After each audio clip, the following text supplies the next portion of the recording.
Hello and welcome to Newsroom. We're coming to you live from our Auckland Park studios in Johannesburg. I'm Shante Yankees. I'm not alone on this Friday. Standing by with your sports is Kendall Makamate. Very happy Friday, Kendall. You good? That it is. It's going to be a massive Friday. Everybody's looking to see what's going to be happening this weekend. Good morning to you. We're ready to go here. Definitely. Let's have a look at our question of the day. We're asking you, what do you make of the impact of the South African delegation in Davos? And let's have a look there. We do know that Ramaphosa, the Rand was quite happy. Let's see if other people were happy. Let's hope the investors take the bait and invest in South Africa. We need it desperately. Zibani Ngwenya says, I think they know their job. Let's hope they're luring good investors. A lot of people talking about how strong this team is that's out in Davos this time around. Definitely. Let's have a look at our poll for today. Well, the Commission of Inquiry into State Capture will probe allegations that members of the wealthy Gupta family abused their friendship with the president to influence the appointment of cabinet ministers and to secure lucrative state contracts. It will also investigate the veracity of allegations that the Gupta family had offered former Deputy Finance Minister obviously Jonas and former ANC Member of Parliament Viking mentor cabinet positions. So with that being said, our poll today, we ask you, are you satisfied with the terms of reference for the Commission of Inquiry into State Capture, which was initially brought forward by former Public Protector Thuli Madonsela? Yes, absolutely. We need to make that distinction. Don't forget that Thuli Madonsela is the one who brought this one forward in the first place. Shefana Zulu Esho, it says, yes, hashtag State Capture.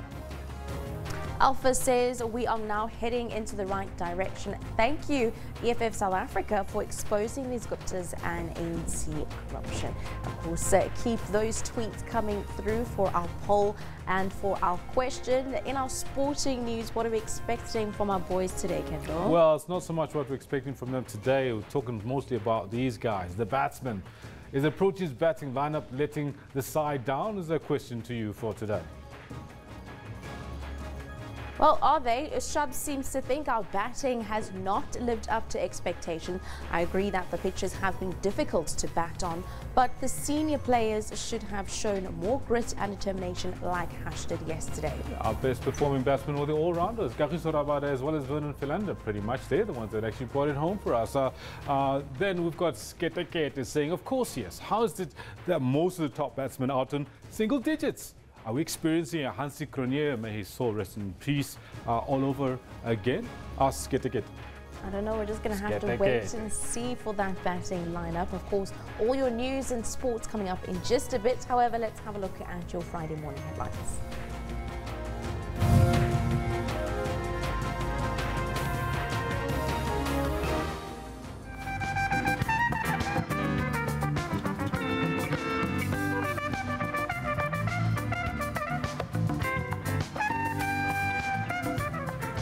Bra Hugh's fans are expected to come out in their thousands to celebrate the honour in his life.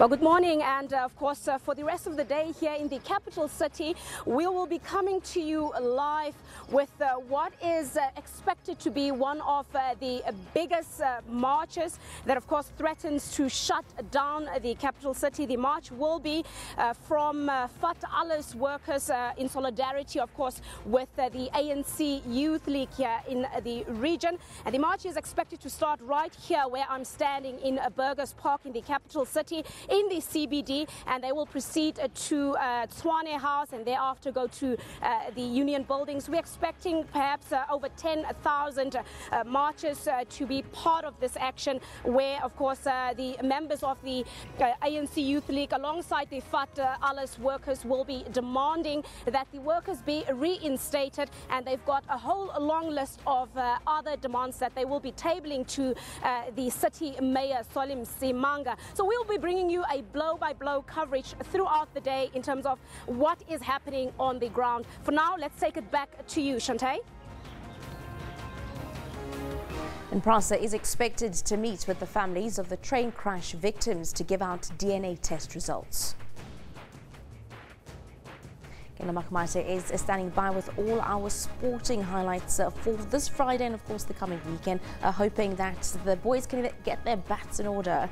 Absolutely, yes. We're actually hoping that they do exactly that, Shantae. Get their bats in order. Good morning to you. This is what else we've got for you in the world of sports today.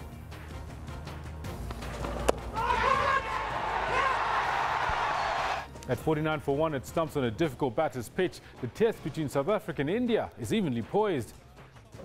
And the Spa Proteas lose by just 5 points against world number 2 side New Zealand Silver Ferns in their Netball Quad Series match at Ellis Park last night. And we come to the end of that encounter. Absolutely tremendous stuff from both sides, and they can take a bow. South Africa start the defence of their Australia Sevens title with a match against Papua New Guinea at 9:20 this morning. Of course, stick around. We've got a whole lot more detail on this as well as other stories, and Shantae has also got the news for you. Thank you very much, Kendall. Having a look at your top story at 9 o'clock, public memorial services for the late jazz music legend and activist Hugh Masekela start today. The date for his funeral has yet to be announced. Masekela died on Tuesday at the age of 78.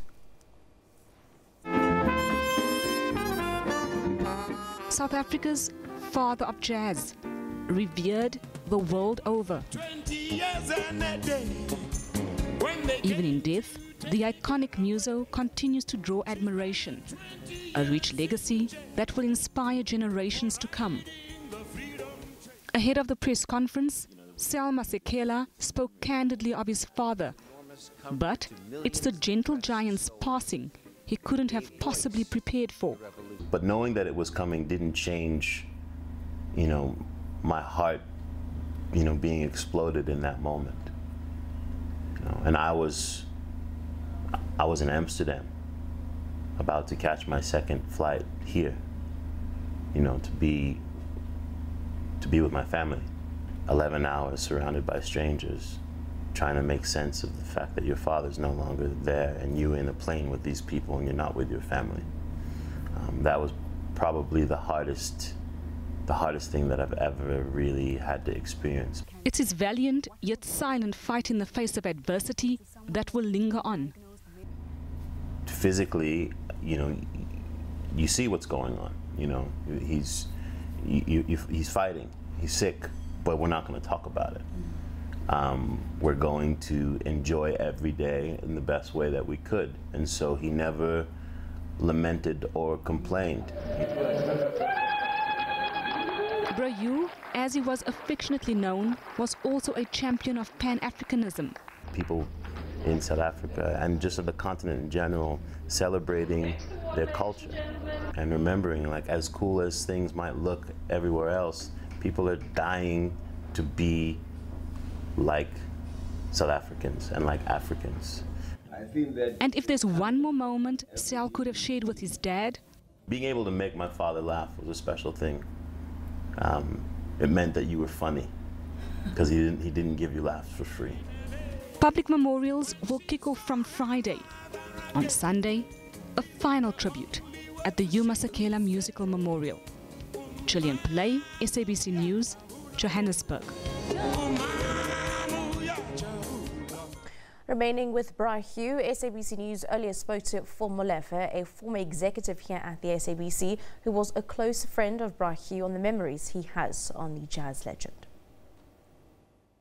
I had known Bra Hugh, I had known his family. His father because I was born and brought up in Sharpeville. And his father was a health inspector in Sharpeville.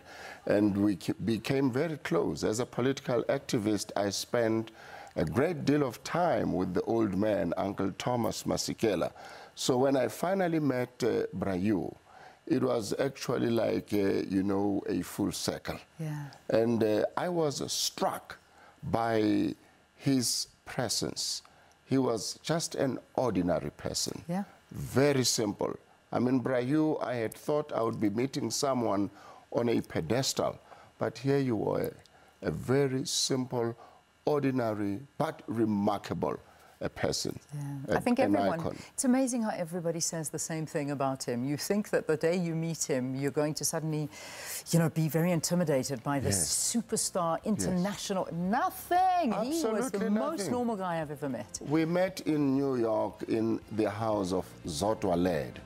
Since Zodwa had come from Orlando East, and in exile, she got married to Robert Laird. And on that day, she was hosting South Africans after one of the greatest concerts you had staged in New York. And there we were having pap and mokhodu and steak, you know, right in New York. It was absolutely fantastic. And Bra Hugh was there, you know, as a very simple, ordinary person, warm, charming, and welcoming. Well, the ANC Youth League in Tshwane is adamant that they're going ahead with their planned march this morning. That's despite the city mayor saying that the league does not have permission to march. The Youth League is threatening a total shutdown of the capital city as they demand that the Fat Alles workers that were laid off be reinstated. They also demand a reduction on rental rates, land for churches, and an end to Metro Police's harassment of informal traders in and around the capital. ANC Youth League in Tshwane gearing up to shut down the capital city in solidarity with the Fat Alles workers. We've submitted an application for the march on the 3rd of January already. We have all the paperwork. Our representatives are already collecting the certificate. The march is approved. We are continuing with the march. We have already received information that the mayor has said to our representatives who've met with Section 205 officials that he will not be coming to fetch the memorandum. In any case, we'll continue with the march.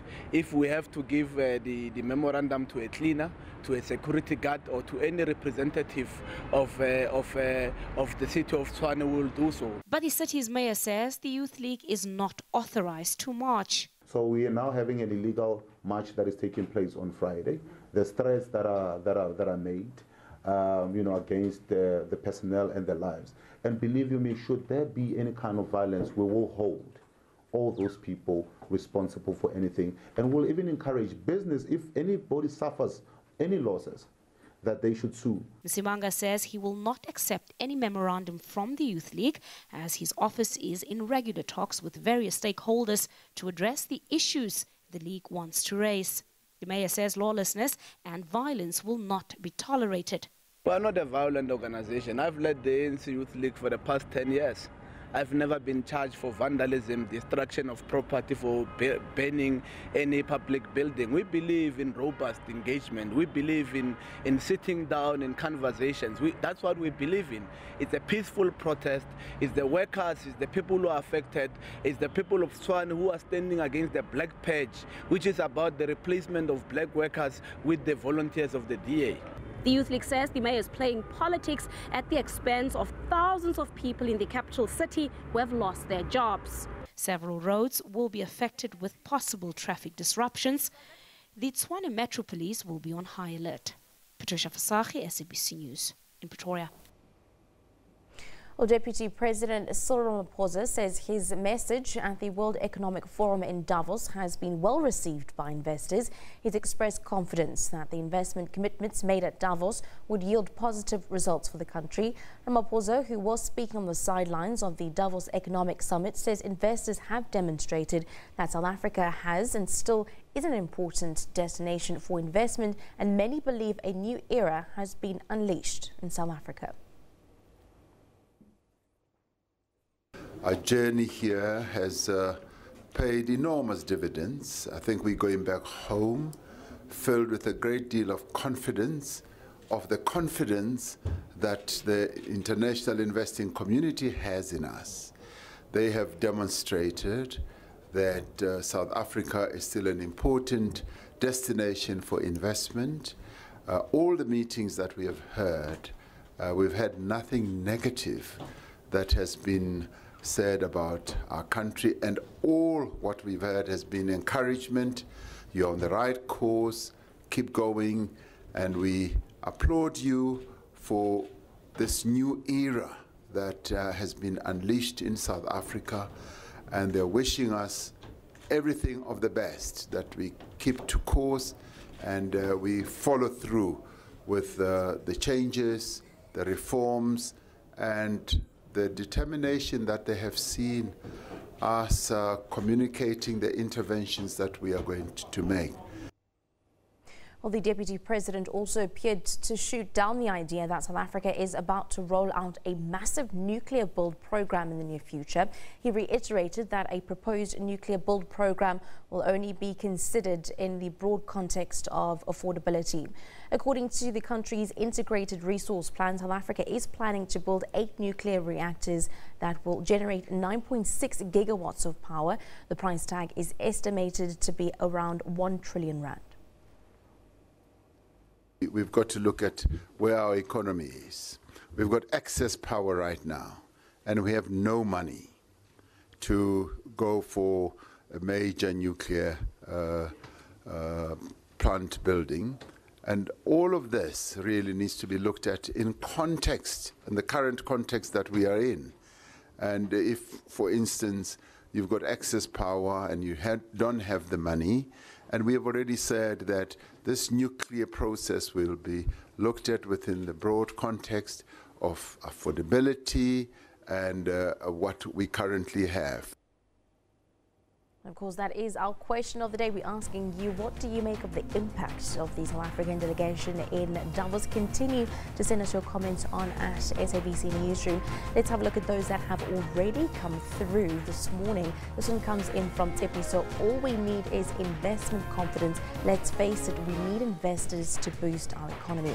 And this was definitely one of the factors that Cyril had said in his maiden speech upon being elected the newly ANC president. Talking investment is not only international, there's a lot of investors standing by assessing the situation. That one again coming in from Tepo. And Lechasa says, of course, I can't, those delegations to Davos are the superheroes, even though I'm not an ANC member, but because I am South African, I really support those delegates. And of course, that is our last tweet. Continue to send them on Twitter on at SABC Newsroom. Moving on, the Ramaphosa delegation has welcomed the release of terms of reference into the state capture report. Commenting from Davos, he said he's looking forward to seeing the commission start its work. The terms of reference for the Judicial Commission of Inquiry into allegations of state capture have been published in the Government Gazette. The Commission will be guided by the Public Protector's report, the order of the North Gauteng High Court and any other legislation. It will have the power to investigate matters of public and national interest concerning corruption and fraud. Key among issues spelled out by the terms of reference are the following: whether the Gupta family offered cabinet positions to Mcebisi Jonas and Feki Mento, and if the president had any role in the alleged offers or violated the constitution by facilitating unlawful awarding of tenders to the Gupta family or any other family or unauthorized person. The commission will, where appropriate, refer matters for further investigation or prosecution. Deputy President Cyril Ramaphosa, who's been promoting the message of anti-corruption in Davos, has welcomed the release. But I think the positive thing about all this state capture process is that, one, we are now going to go to the depths of what corruption has been taking place in our state-owned enterprises. I think that is a huge plus. Two, we've got an independent judge who's going to look at all this. And three, this process will go along in tandem with the process that needs to be followed through by the criminal justice system. Meanwhile, the banking sector has also welcomed the news. The banks have been forthcoming in the court action that came around as a result of Minister Gordon's declarator. And I have no doubt that they've been forthcoming to the regulator. And so I have no doubt, again, that they will cooperate with the inquiry. Meanwhile, the governing party and the opposition have also weighed in. You must remember the serious allegations that are made from the report of the public protector have left a black spot on our democratic state and government. And therefore we expect that the Commission must act in a manner that will leave no stone unturned to uncover the truth. I welcome the terms of reference because they are aligned to the original complaint, the public protector's report. And ultimately now the question is, the Commission must get to work urgently. We must appoint the right people. We must appoint competent staff so we can get to the bottom of this. The Commission has 6 months to carry out its work. Ntakwana Ngatani, SABC News, Johannesburg. Meanwhile, constitutional law expert Professor Pierre Davos says the problem with the findings of a commission of inquiry is that they are not legally binding. Professor Davos says recommendations are just that, recommendations. The problem with the Commission of Inquiry, and I think not everybody understands this, the Commission's findings are not like legally binding findings that must be implemented. Recommendations are just recommendations. It's not like the Public Protector reports. And so what often happens is you get a Commission of Inquiry, they make findings, they make recommendations, and then there's just a document that gathers dust somewhere because there's no political will to implement it. There are two things that will really determine whether this will be a similar case. The one is whether the criminal justice institutions like the Hawks and the prosecuting authority are actually at the same time or in response to what the Commission finds, are they actually going to pursue people? Because they are the ones who actually have to prosecute people. The Commission cannot find anybody guilty. It is the prosecuting authority that must actually prosecute, of course, with the assistance of the Hawks who must investigate. If that doesn't happen, there will not be criminal accountability. The second question is, what do the political principals do? They can choose, of course, to accept the Commission of Inquiry's finding and implement them, for example, firing a minister, but that is a political decision. So we will have to wait and see if anybody is going to be found to be guilty of wrongdoing, whether those in charge, the president at the time, whether the president will act on that or not. Sometimes people act. Very often there is appearance of action, but not much action at all. This commission, however, is almost going into territory that is rather difficult to charter because, I mean, as you yourself say, the commission get findings, they then recommend to the president, you know, what they feel should be done, and the president needs to act. How can we possibly see President Jacob Zuma acting on these findings that they may or may not come forward with, where he is directly implicated? I mean, how is he going to take action against himself and those that have been, I suppose, pointed out in this commission alongside him, including his son? Yes, well, that is a big problem, of course. The big conceptual problem with this commission is that at the moment still, as long as President Zuma is the president of the country, there is a conflict of interest. If any wrongdoing is going to be found by any of the ministers appointed by the president, by his family members or by himself, then there would really be a requirement for him to act against himself or against those people closest to him, and that will be very difficult. So one must, of course, wait and see what happens in the future, whether the president at the time when the commission delivers its findings, whether he's still the president of the country. For the moment, the commission is supposed to report in 6 months. I think, as the judge also said on Tuesday, it's going to be very difficult for the commission to meet that deadline. It might be extended. There's a possibility of that. So by the time that the commission comes with its recommendations, it might very well be another president sitting in the Union building. Embattled former Eskom CEO Brian Molefe could face criminal charges over his illegal multi-million rand pension payout from Eskom.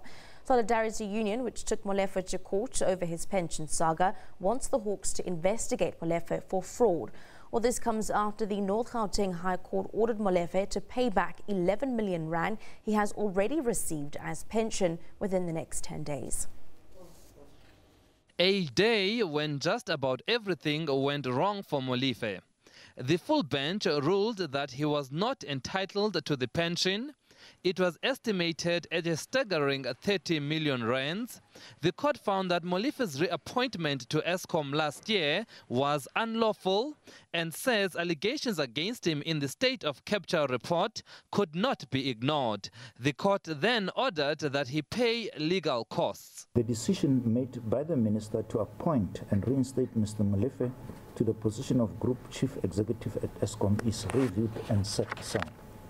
C. It is declared that any payment or sum of money received by Mr. Molefe under any purported pension agreement between him and Eskom is invalid, and Mr. Molefe is ordered to repay such amounts within 10 days of this order. Solidarity Union says paying back the money is not enough. It plans to push the Hawks to investigate Molefe. Although this is a definite victory, this is not the end of the road. The fact of the matter is there was clear and lawful representations made. And that boils down to fraud. And fraud is a criminal activity. And we will definitely continue with the criminal case as well. The Director of Public Prosecution already indicated that the Hawks will investigate this specific case. Molefe's legal team says they will study the judgment before deciding on an appeal. Molefe's legal team has described the judgment as a major blow, but it says Molefe is a strong character who still wants to serve the state. He just wants to be treated fairly. He did a lot for Eskom on his own words, and he wanted to be remunerated. He wants to serve the state. And if there's any position that he could earn money and go back, he would. Molefe remarkably resurfaced as a colonel in the SANDF. That disclosure drew widespread criticism, and there are moves to nullify his employment in the military. For the colonel, and once a captain of industry, it's not raining but pouring. Sipho Stirman, SABC News, Pretoria. Let's have a look at our poll of the day. We're asking you, are you satisfied with the terms of reference of the Commission of Inquiry into state capture? Well, 67% of you are saying yes, 33% of you are saying no. Let's have a look at the votes there. It's 279 of you. Let's have a look at the comments behind those votes. Well, Xavier says, do you smell that? Some top Zuma officials will be arrested soon. Ain't life great? Hashtag stay capture. Tijuana says, yes, I'm satisfied. Plain and simple. He seems to be quite happy with the terms of reference. There seems to be the general trend of the tweets there. Let's also have a look now at our picture of the day on social media. It's from Tito Mboweni. Of course, Davos can create great moments. President Kgalema Motlanthe, as well as Deputy President Ramaphosa with foreign ministers. And we do know that the Rand also seems to be quite happy with what had transpired in Davos there, and hearing a very eloquent Cyril Ramaphosa speak of economic growth and sell South Africa to investors abroad.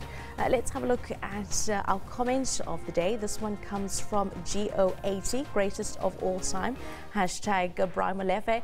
If you think you're having a bad January, think about Ntate Brian, who has to pay 11 million rand in 10 days. Well, he's going to be stressed definitely if he's already spent some of that 11 million rand. We'll take you back throughout the course of the morning. Let's have a look at what's taking place in and around our courts today. We'll start off here in Gauteng, closer to home. Well, the Specialized Commercial Crimes Court in Pretoria is expected to rule in the bail application of a crime intelligence policeman who allegedly stole more than 500,000 rand from a secret police slush fund. Siba Shalaba, also known as Captain KGB, is claiming that he did not evade a 15-year jail sentence for armed robbery in 1996, as his instructing law firm at the time told him that his appeal was successful. Well, staying in Gauteng, 3 Johannesburg Metro Police constables arrested in connection with the murder of journalist Godknows Nare are expected to appear in the Roodepoort Magistrates Court today. The officers were arrested yesterday and are facing charges of murder, assault, as well as defeating the ends of justice.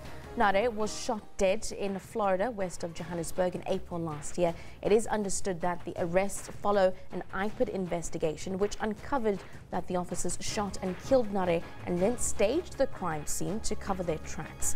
Let's move along the coast in the Western Cape. The bail application of the 5 men facing allegations of extortion and fraud linked to the Cape Town nightclub and restaurant scene continues. A defense lawyer in the underworld extortion case has accused police officials who made the arrests of being corrupt and working with criminal elements. Lawyer Bruce Hendricks has been cross-examined, and he has been cross-examining a senior investigating officer, Charles Kina. In the Northern Cape, the bail application of the 33-year-old man charged with the murder of his former lover will be heard at the Kimberley Magistrates Court. Sianda Kwati appeared briefly in the court earlier this week, where the state indicated that they were not ready to file a formal bail application. Kwati was charged and discharged from hospital on Monday after he stabbed himself following the death of his 28-year-old former girlfriend, Rafilwe Nedebele, at her house 2 weeks ago. He does remain in custody. While we will be keeping you updated on all these cases and other court cases before our courts. For now, though, let's take a short break here on Newsroom. Do stay tuned.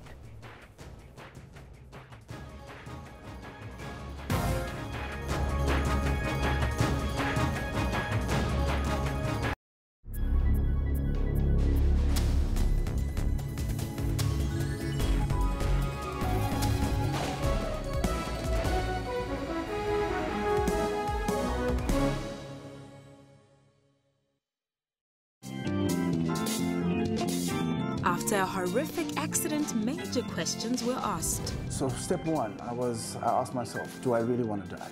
And my answer to that was, I'm not sure. And then step 2 was, do I want my parents to bury me?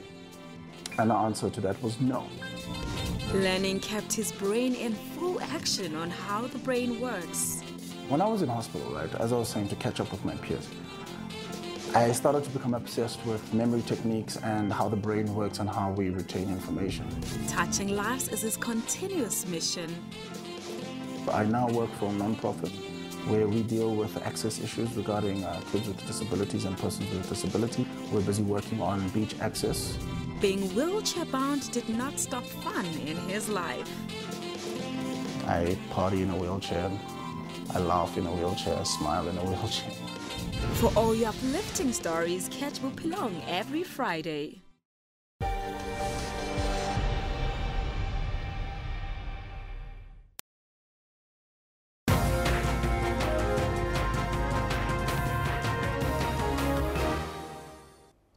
Welcome back. Well, mental health experts are expected to take the stand in the live Esidimeni arbitration hearings this morning. This after families of the victims of live Esidimeni have walked out of arbitration hearings as the former health MEC Qedani Mahlangu apologized at the end of her testimony.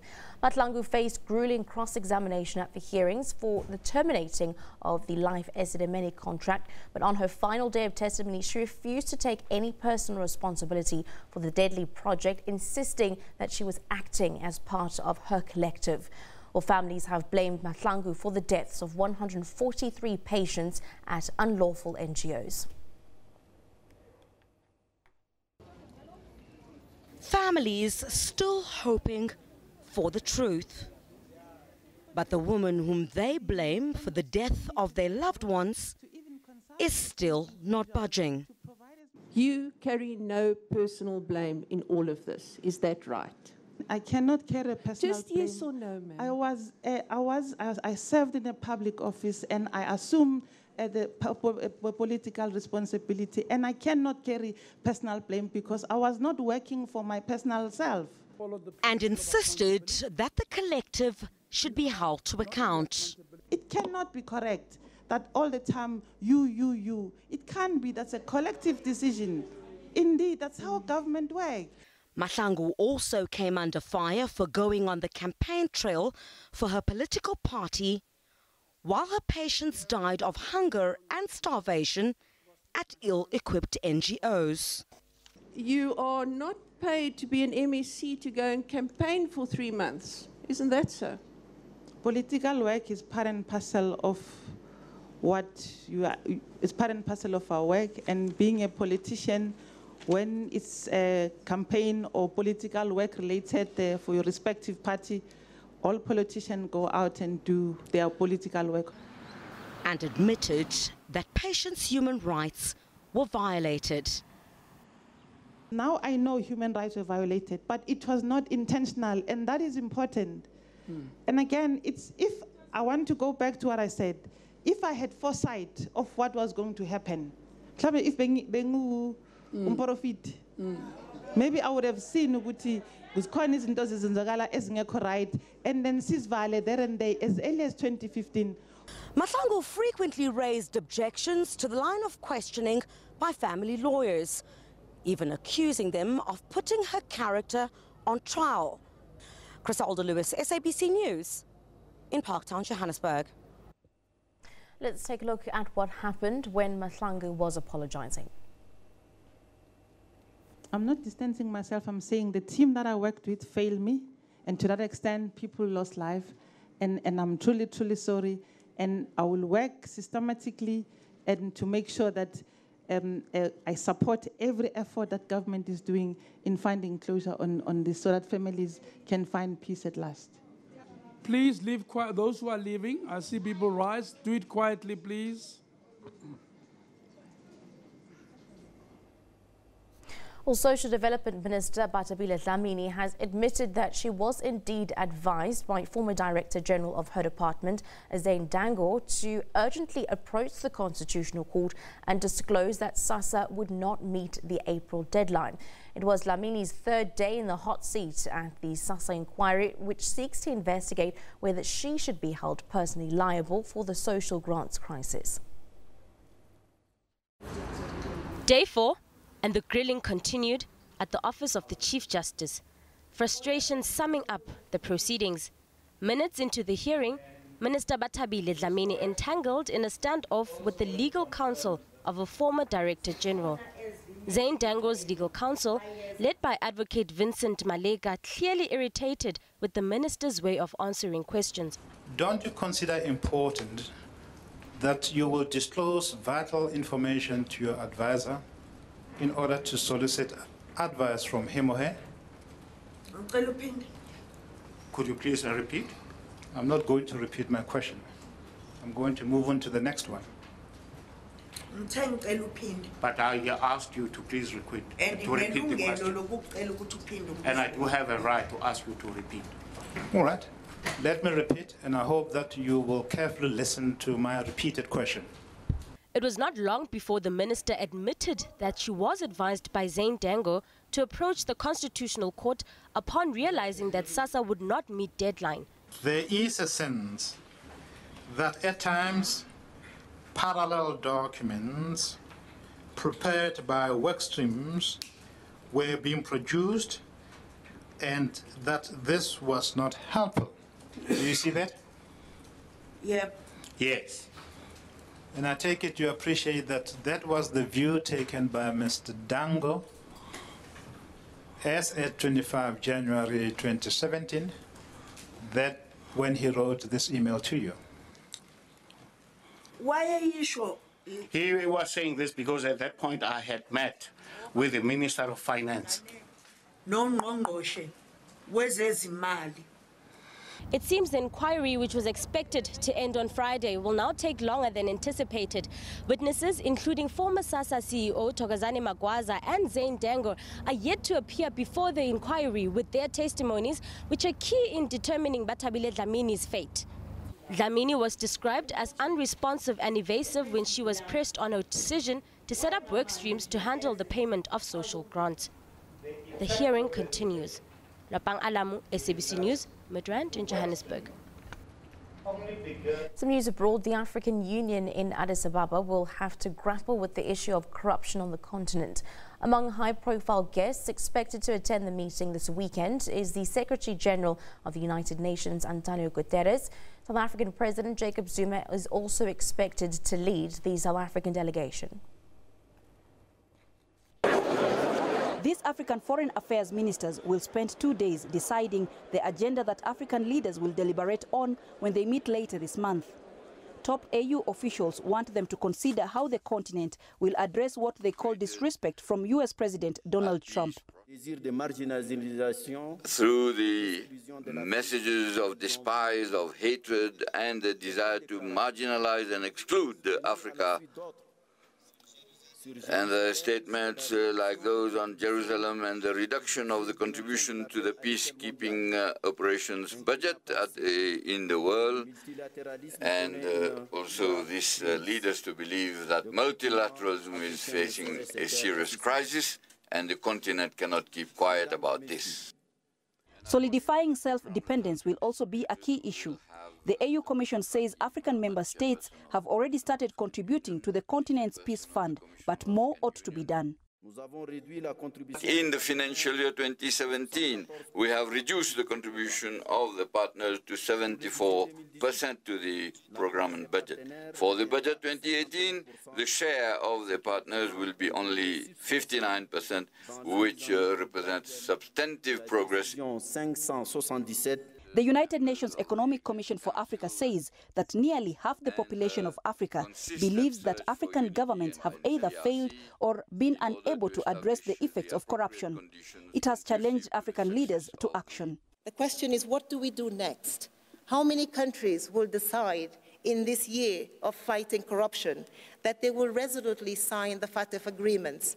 How many countries in Africa will ensure that transfer of resources outside the continent is legislated and transparent? South Africa is seen as one of the states that is successfully implementing anti-corruption policies. South Africa's role in the African Union is key, especially in stabilizing peace and security in the Southern African region.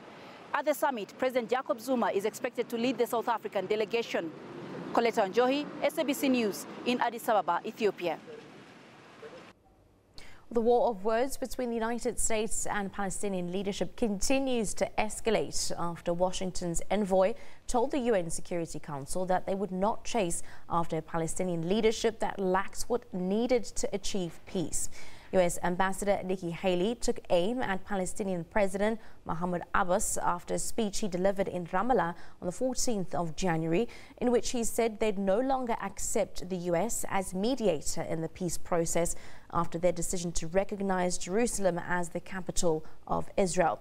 Abbas also described President Donald Trump and Ambassador Haley as a disgrace to any administration that respects itself.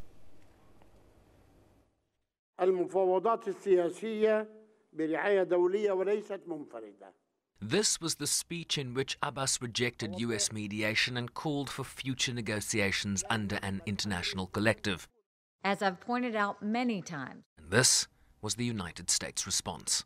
the United States remains deeply committed to helping the Israelis and the Palestinians reach a historic peace agreement that brings a better future to both peoples, just as we did successfully with the Egyptians and the Jordanians. But we will not chase after a Palestinian leadership that lacks what is needed to achieve peace. To get historic results, we need courageous leaders. She called the Abbas speech one that indulges in outrageous and discredited conspiracy theories, one that is not a speech of a person with the courage and will to seek peace. Her remarks followed those by President Trump in Davos, Switzerland, where he said they will continue to withhold financial aid to the Palestinians unless they sit down to peace negotiations. But the Palestinian envoy in New York warned that their aspirations cannot be quashed by threats and intimidation. Right now, the world is witnessing in shocking detail the dehumanization of the Palestinian people, their subjugation and deprivation, the attempts to erase their history, heritage and identity, and the systematic dissemination of their communities, of generations after generation, and of their will and hope, with zero horizon for an end to this travesty. Our stand is thus neither a case of brinkmanship nor posturing. This is about people's lives, in this case, an entire nation. Mr. President, Israel's ambassador, whose remarks in the chamber focused entirely on Iran's role in the region, was asked why he completely ignored the Palestinian issue. I don't think it's helping the process that the Palestinians will blame us and we will blame them. I'm saying it directly. If the Palestinians want to move forward, they should stop incitement and come back to the negotiating table. Coming to the Security Council, blaming Israel for everything, maybe it will create good headlines tomorrow in Ramallah, but it will not support the Palestinians or the Israelis. The UN continues to warn that developments on the ground lead only to a hardening of positions, shaped further by sharp rhetoric on both sides. Sherwin Bryceby's SABC News, New York. Well, back to one of our main stories of the day, the hashtag Shutdown Pretoria, where the ANC Youth League, its alliance partners, as well as a former expanded public works program, have vowed to bring the city to a complete standstill when they march to the Tshwane House and Union buildings. For the latest on the story, we are now joined by our reporter on the ground, Patricia Fasaki, who is going to be giving us the latest.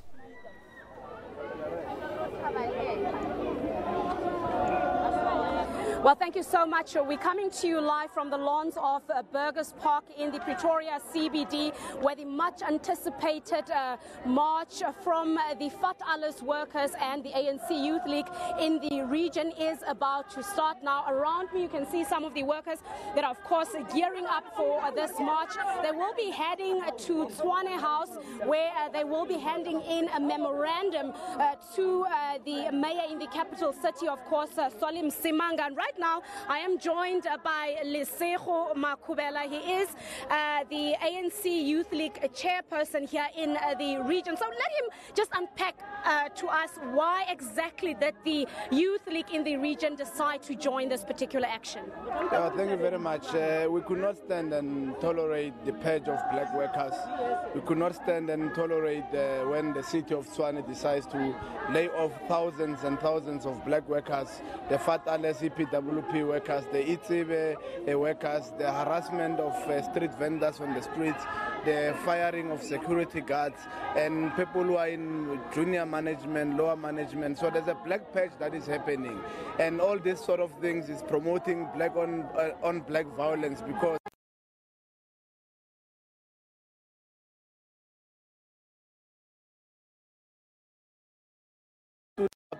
we are going to march to the city of Tshwane to expose the lies of Solim Simanga. We are not taking the march to Solim Simanga. When we applied for the march, we've asked that they must send James Self and Helen Zille to come and receive our memorandum, because at the end of the day, they are the ones who take decision. So it's just a puppet who's being used as a bait for black. Lesego, there was a little bit of week when authorized to participate in this action. What has changed since then? That was a desperate ploy and strategy by the government of the DA and the EFF to try to sectionally demobilize people against the march of the ANC Youth League. I'm a signatory of the people who applied for the march. We have the certificate to march. We were not asking them for permission. We were actually ensuring that we fulfill all the requirements as stipulated by Section 205 of the Constitution to be able to be allowed to march. So you are lawfully here? Lawfully. I'm here lawfully. I'm a law-abiding citizen. I'm a member of the African National Congress Youth League, which believes in the Defiance campaign. We are not anarchic, there's no vandalism, there's no destruction of property. We are going to make this protest as peaceful as so that the voices of all these people that you see here, who, by the way, were supposed to be paid by today, are heard. But there's a video that's circulating on social media where there are certain threats that you have made, where you are urging people to make the city ungovernable and obviously plunge the city into chaos. You at right now. Yes, well, the video that is circulating, we are greeting the regional secretary of the Youth League, who's Rachi Petrol Bomb Mashamba in that particular video. So the name Petrol Bomb Mashamba scared people. My political nickname, I'm called Spitfire, which is a destructive fighter jet. And I'm sure Soli, when he hears people saying Spitfire, he's not thinking that we are bringing the war to Tswan. We are bringing the political war, yes. We are bringing the political war. We are saying that we must make the lies of the DA-EFF government, we must make them ungovernable. That's what we mean. But we are not meaning in any way that there must be destruction of property, that there must be vandalism. All these properties and everything.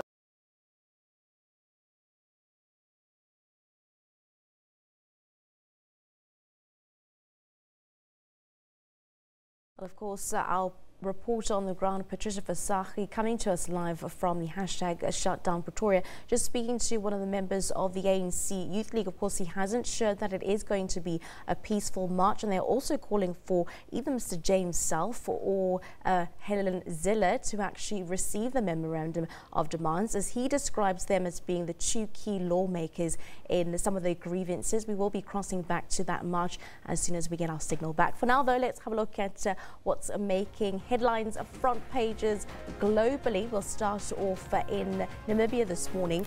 The Namibian reports that the Namibian Financial Institutions Supervisory Authority on Monday deregistered 70 pension funds, even though some are active and most have investments for beneficiaries.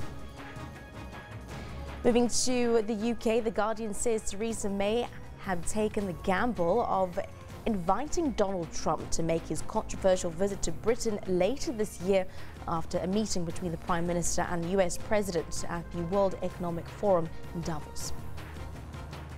And finally, in Australia, the Australian reports that former Human Rights Commission President Gillian Triggs has joined Sally McManus, Eva Cox, politicians, journalists and Aboriginal leaders at a rally in Sydney. Let's also have a look at what's happening on our Facebook page. We'll start off with President Jacob Zuma, his son Duduzane and some other cabinet ministers are expected to be hauled before the Commission of Inquiry into state capture.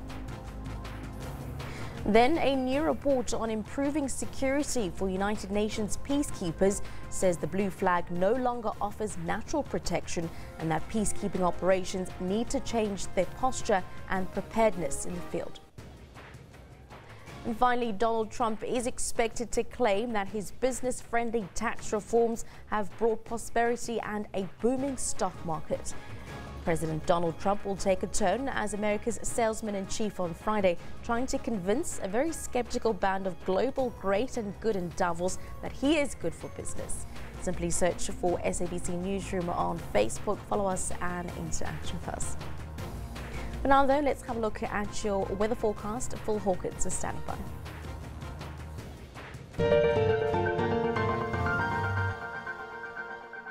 Yeah, thank you very much. Let's take a look at that weather. Of course, we're going to start off by taking a look at what's going on in southern Africa, and we're going to start off with the rainfall. Isolated to scattered showers forecast for South Africa over a very, very large area. That's central and southeastern region of South Africa, expecting storms and thunderstorms for today. In fact, the South African Weather Service has issued a weather watch for severe thunderstorms over the northern and eastern parts of the Eastern Cape, as well as some parts of KZN. Now, wet weather extends all the way along the south coastline of South Africa, and it extends north as well, as we see that low pressure system linking up with low pressures over Angola. Surrounding areas also expecting some wet weather for today. Tomorrow's weather is very, very similar in terms of its patterns in the north. But taking a look at South Africa, well, we see that rainfall starting to move into the interior and intensify to about an 80% chance of showers. So widespread showers and thunder showers forecast. So yes, storms forecast for the central interior for tomorrow. Let's take a look now at what's happening in a little bit more detail. Now, temperatures are going to rise to about 28 degrees in Cape Town, 32 in Bloem and 29 in Pretoria. So you can see some fairly warm conditions forecast for most areas here. Moving north, we'll see those showers continuing in Gaborone at 36 degrees Celsius, but it should be a fairly dry day as we look towards Bulawayo and Harare. Now, it's going to be a hot one there. Temperatures between 32 and 29 degrees Celsius for each respective town there. And of course, moving on to the island nations, well, we see Madagascar peaking between 25 and 29 degrees Celsius. Quite a bit of rainfall forecast here, as well as we see low pressure systems moving through the area. At the moment, it's not a tropical cyclone. We've seen the effects of those in the past, but for today, it's just a low pressure. Now, Friday's weather for today, of course, as we see towards the eastern coastlines, temperatures of about 31 and 32 forecast for Dar es Salaam and Mombasa. Bit of wet weather in the interior, and that continues through from Kigali all the way through towards the western parts of Central Africa.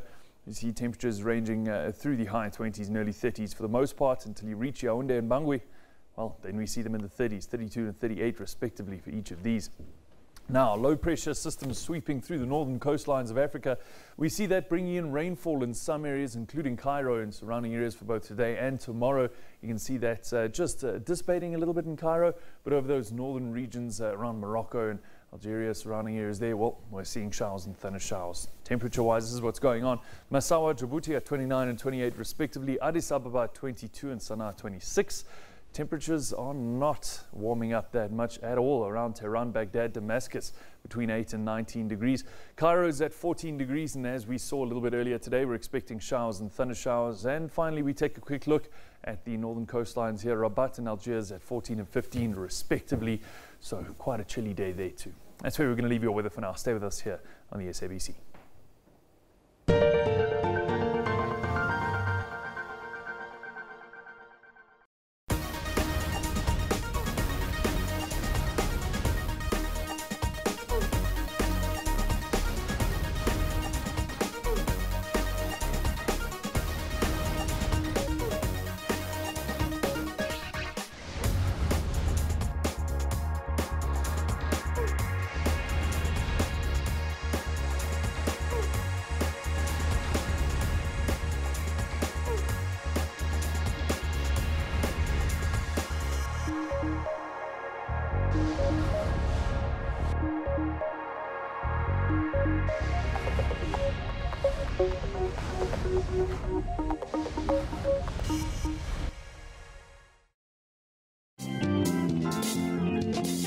After a horrific accident, major questions were asked. So step one, I asked myself, do I really want to die?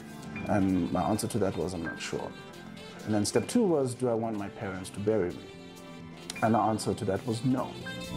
Learning kept his brain in full action on how the brain works. When I was in hospital, right, as I was saying, to catch up with my peers, I started to become obsessed with memory techniques and how the brain works and how we retain information. Touching lives is his continuous mission.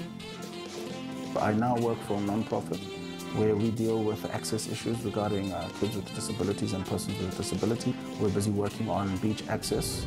Being wheelchair-bound did not stop fun in his life. I party in a wheelchair, I laugh in a wheelchair, I smile in a wheelchair. For all your uplifting stories, catch Bupilong every Friday. Rights and recourse tackles constitutional issues. When South Africa became a constitutional democracy, we had a fairly sound legal system in place requiring the Constitution to guide the direction in which it must go and the way in which it must be refashioned.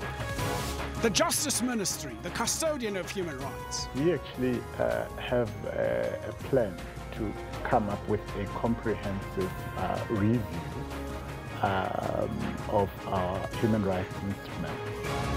Advocates dealing with evidence. Sometimes you have to use a crook to catch a crook. So we expected that credibility would really be taken to task.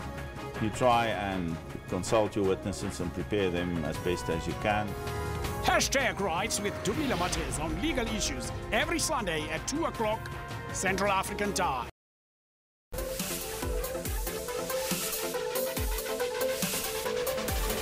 We pump up your energy, keeping you in action through sports updates while resting at home. This is what's happening in your world of sports every weekend. In the second half, Kolisi and Jaco Kriel combined well, and Kolisi scored his second try. He was also named man of the match. Confusion from the West defenders gifted Batosi with a close-range goal. Osina, you touch for Penalty, it's 1-0! Kato City! In the 10th round, He pinned a visibly fatigued McGregor on the ropes and hammered the Irishman before the referee stepped in to stop the bout. He's a tough competitor. He's a lot more experienced, especially in the layer. Keep it locked on Sports Live every Saturday and Sunday at 20:30. In the belly of the beast, the vulnerable are easy targets in the streets.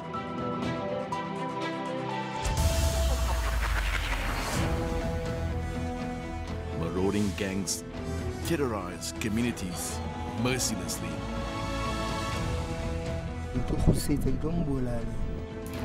With no respect for human life. Animals are also not spared. The money business knows no boundaries. There is no respect for life. Helpless communities silenced by their pain. Can their last defense be in time to the rescue? Special assignment Saturday at 5:30 p.m. when we unravel the truth.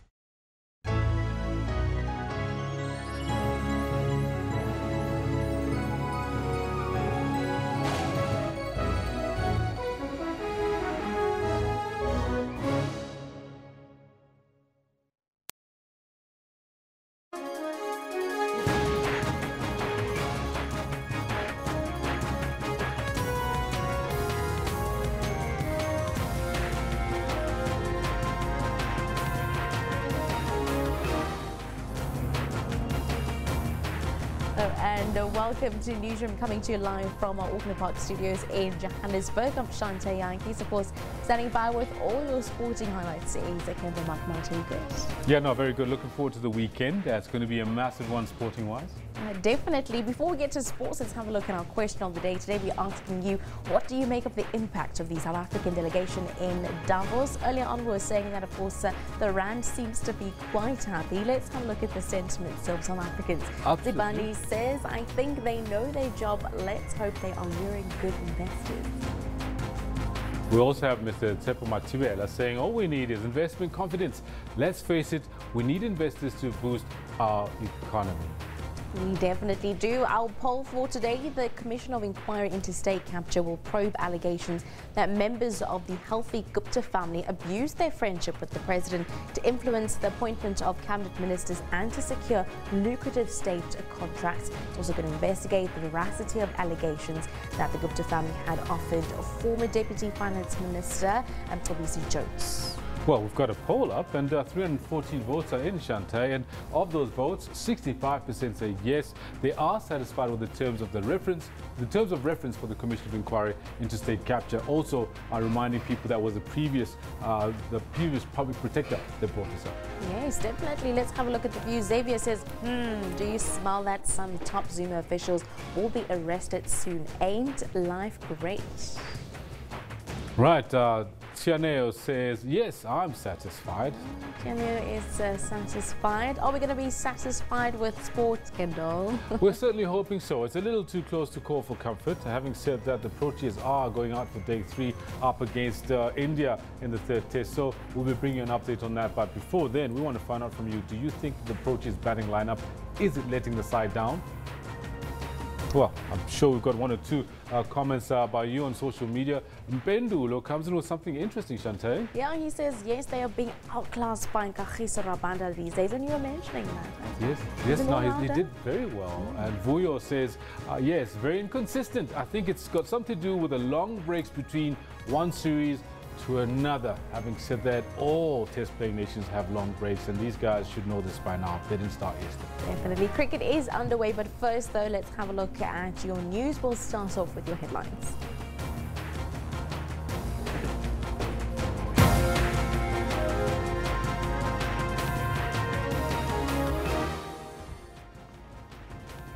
To continue here once he's asked to.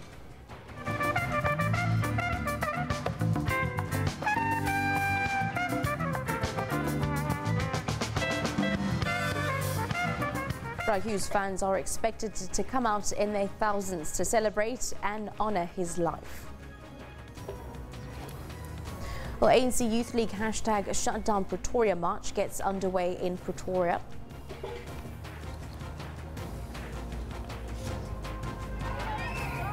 Prasa is also expected to meet with the families of the train crash victims to give out DNA test results. And coming up with all our sporting highlights, Kendall, we start with cricket. Absolutely, we're starting with cricket. Well, how can we not? They've just walked out onto the pitch, out to the bull ring, and we really want to bring you in on this. Good morning to you. We dip in at the Wanderers to get a taste test of day 3 as the evenly poised third test between South Africa and India gets away. Let's see if we can have some quick look at what the pitch is looking like right now. And these obviously are shots coming out from this particular. Well, this is from right now. Is it live? No, these are live pictures being brought to you from SABC of what's happening at the Wanderers. 51 for 1. Lead up to 44.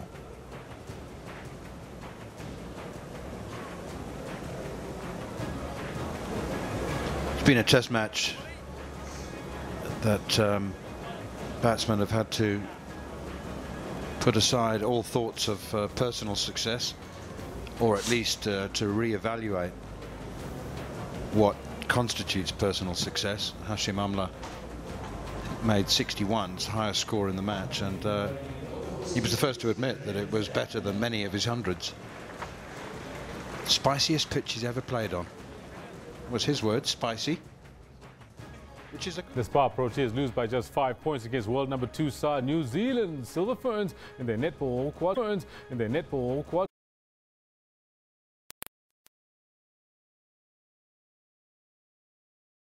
Sal could have shared with his dad. Being able to make my father laugh was a special thing. It meant that you were funny, because he didn't give you laughs for free. Public memorials will kick off from Friday. On Sunday, a final tribute at the Masekela Musical Memorial. Gillian Pillay, SABC News, Johannesburg.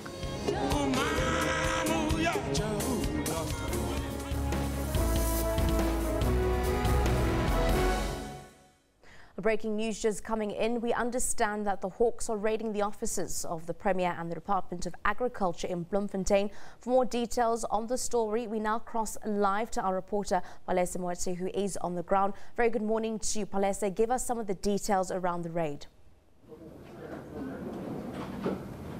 Well, we are currently at the Free State Government headquarters here in Bloemfontein.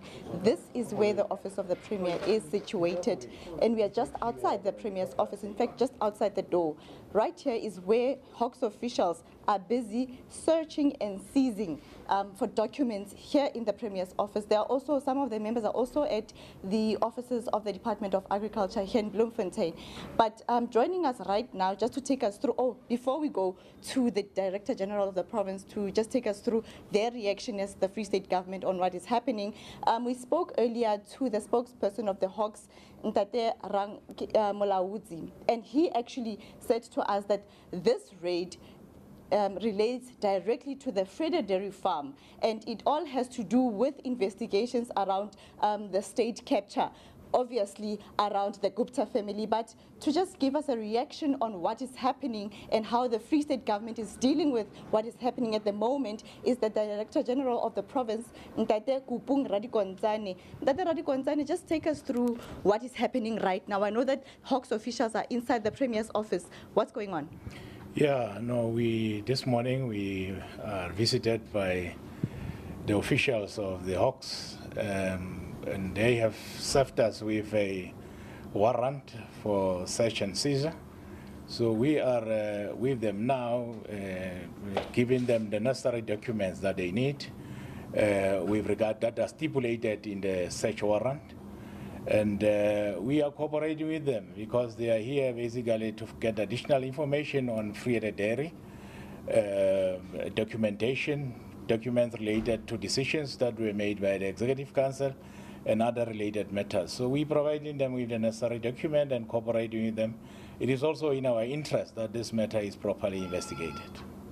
All right, sir, and from here on, obviously you've indicated that you are cooperating, but in terms of legal action, perhaps, is there any legal remedies that you're going to be, or advice, perhaps, that you will be seeking in the meantime as you wait for the outcomes of the investigation? No, as we have indicated, we cooperate with them. They have got a legal search warrant, and the search warrant stipulates specific documents that they need to get. And we giving them the necessary cooperation and providing them with documentation that is stipulated in the warrant. Okay, thank you very much, sir. That is the Director General of the Free State Province, Ntate Kupung Radigonzani, just saying that they, as the Free State government, are cooperating with the Hawks in terms of the investigations around the Vrede Dairy Farm. Tomorrow, we've also learned that they will be going through to Vrede, where they'll be taking down statements from the beneficiaries that were supposed to benefit from that particular project. From here, that's back to you in the studio.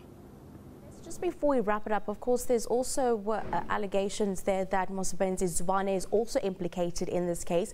Are you able to give us any more details of him and his offices, or possibly his home residence also being raided with regards to the Vrede Dairy Farm saga?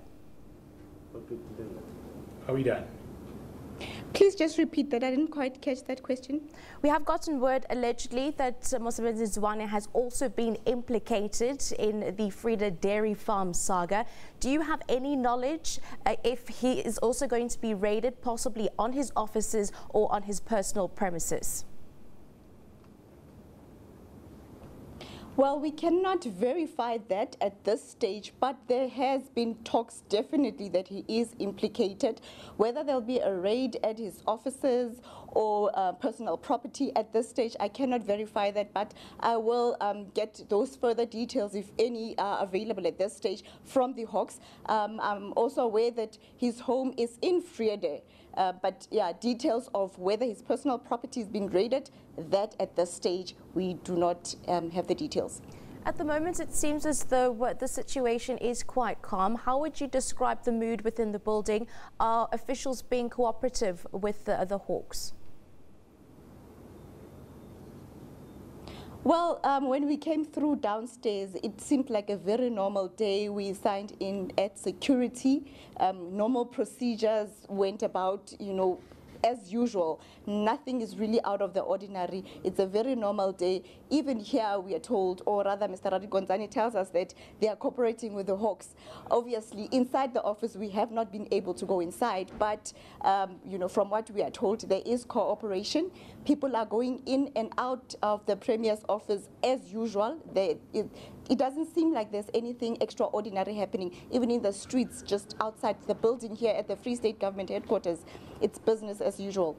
Thank you very much for giving us the details there on the ground, Palais Moete. Of course, the Hawks are set to be raiding, and of course, we've got official confirmation that they are raiding the offices of the Premier and the Department of Agriculture in the Vrede Dairy Farm saga. We will be bringing you more information with regards to that in just a bit. We'll also be joined by SABC political and foreign editor Sophie Mokwena just to unpack the whole situation and take us through more details as they come in. But remaining with Bra Hugh, SABC News earlier spoke to Lefe, a former executive here at the SABC, who was a close friend of Bra Hugh, on the memories he had on the jazz legend. I had known Bra Hugh. I had known his family, his father, because I was born and brought up in Sharpeville. Yeah. And his father was a health inspector in Sharpeville. And we became very close. As a political activist, I spent a great deal of time with the old man, Uncle Thomas Masekela. So when I finally met Bra Hugh, it was actually like, you know, a full circle. Yeah. And I was struck by his presence. He was just an ordinary person. Yeah. Very simple. I mean, Bra Hugh, I had thought I would be meeting someone on a pedestal, but here you were, a very simple, ordinary, but remarkable person. Yeah. I think everyone, it's amazing how everybody says the same thing about him. You think that the day you meet him, you're going to suddenly, you know, be very intimidated by this superstar, international, nothing. Absolutely he was the most normal guy I've ever met. We met in New York in the house of Zotwa Laird. Yeah. Since Zotwa had come from Orlando East, and in exile, she got married to Robert Laird. And on that day, She was hosting South Africans after one of the greatest concerts you had staged in New York. And there we were having pap and mokhodu and steak, you know, right in New York. It was absolutely fantastic. Yeah. And Bra Hugh was there, you know, as a very simple, ordinary person, warm, charming, and welcoming. Well, the Toronto Metro Police Department says today's march in Pretoria is unprotected as it has not received permission from the regional ANC Youth League. Well, thousands of people this morning are expected to descend on the capital city as they take part in the hashtag Shutdown Pretoria March. The regional ANC Youth League, its alliance partners, as well as former expanded public works program, have vowed to bring the city to a complete standstill when they march to the Tshwane House and the Union buildings today. They give us termination letters.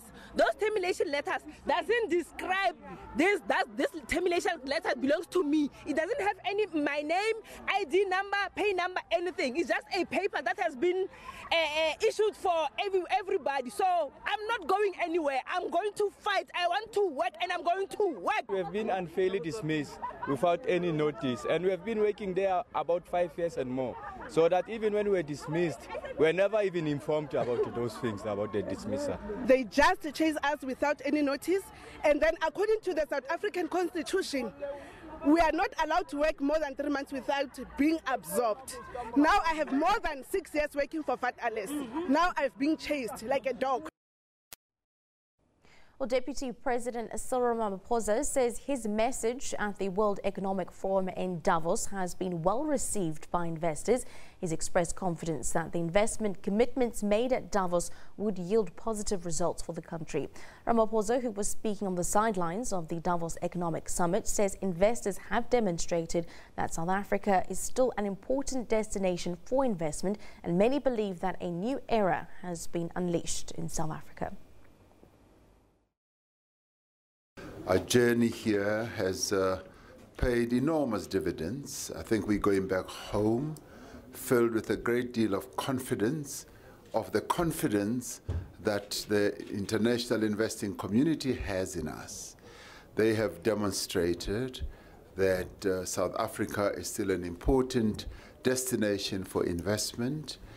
All the meetings that we have heard, we've had nothing negative that has been said about our country, and all what we've heard has been encouragement. You're on the right course, keep going, and we applaud you for this new era that has been unleashed in South Africa, and they're wishing us everything of the best, that we keep to course and we follow through with the changes, the reforms, and the determination that they have seen us communicating the interventions that we are going to make. Well, the Deputy President also appeared to shoot down the ideas that South Africa is about to roll out a massive nuclear build program in the near future. He reiterated that a proposed nuclear build program would only be considered in the broad context of affordability. According to the country's integrated resource plan, South Africa is planning to build 8 nuclear reactors that will generate 9.6 gigawatts of power. The price tag is estimated to be around 1 trillion rand. We've got to look at where our economy is. We've got excess power right now, and we have no money to go for a major nuclear plant building. And all of this really needs to be looked at in context, in the current context that we are in.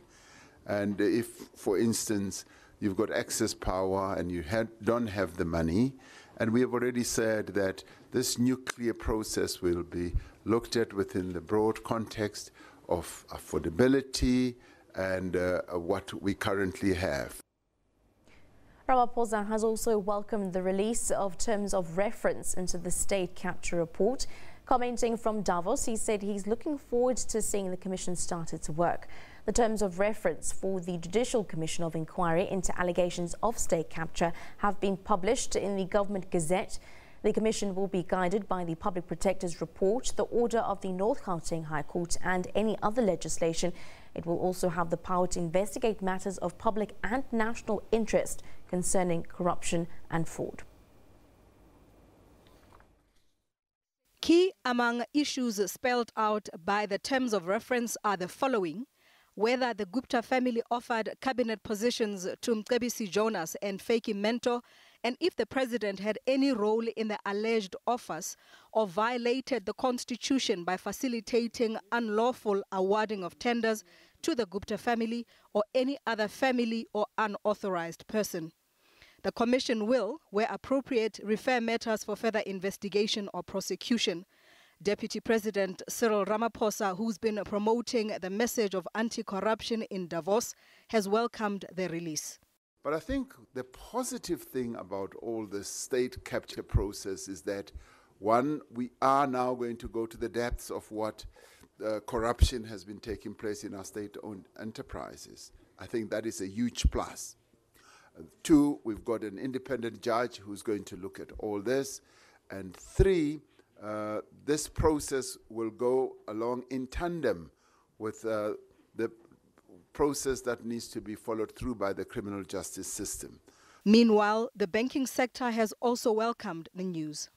The banks have been forthcoming in the court action that came around as a result of Minister Gordon's declarator.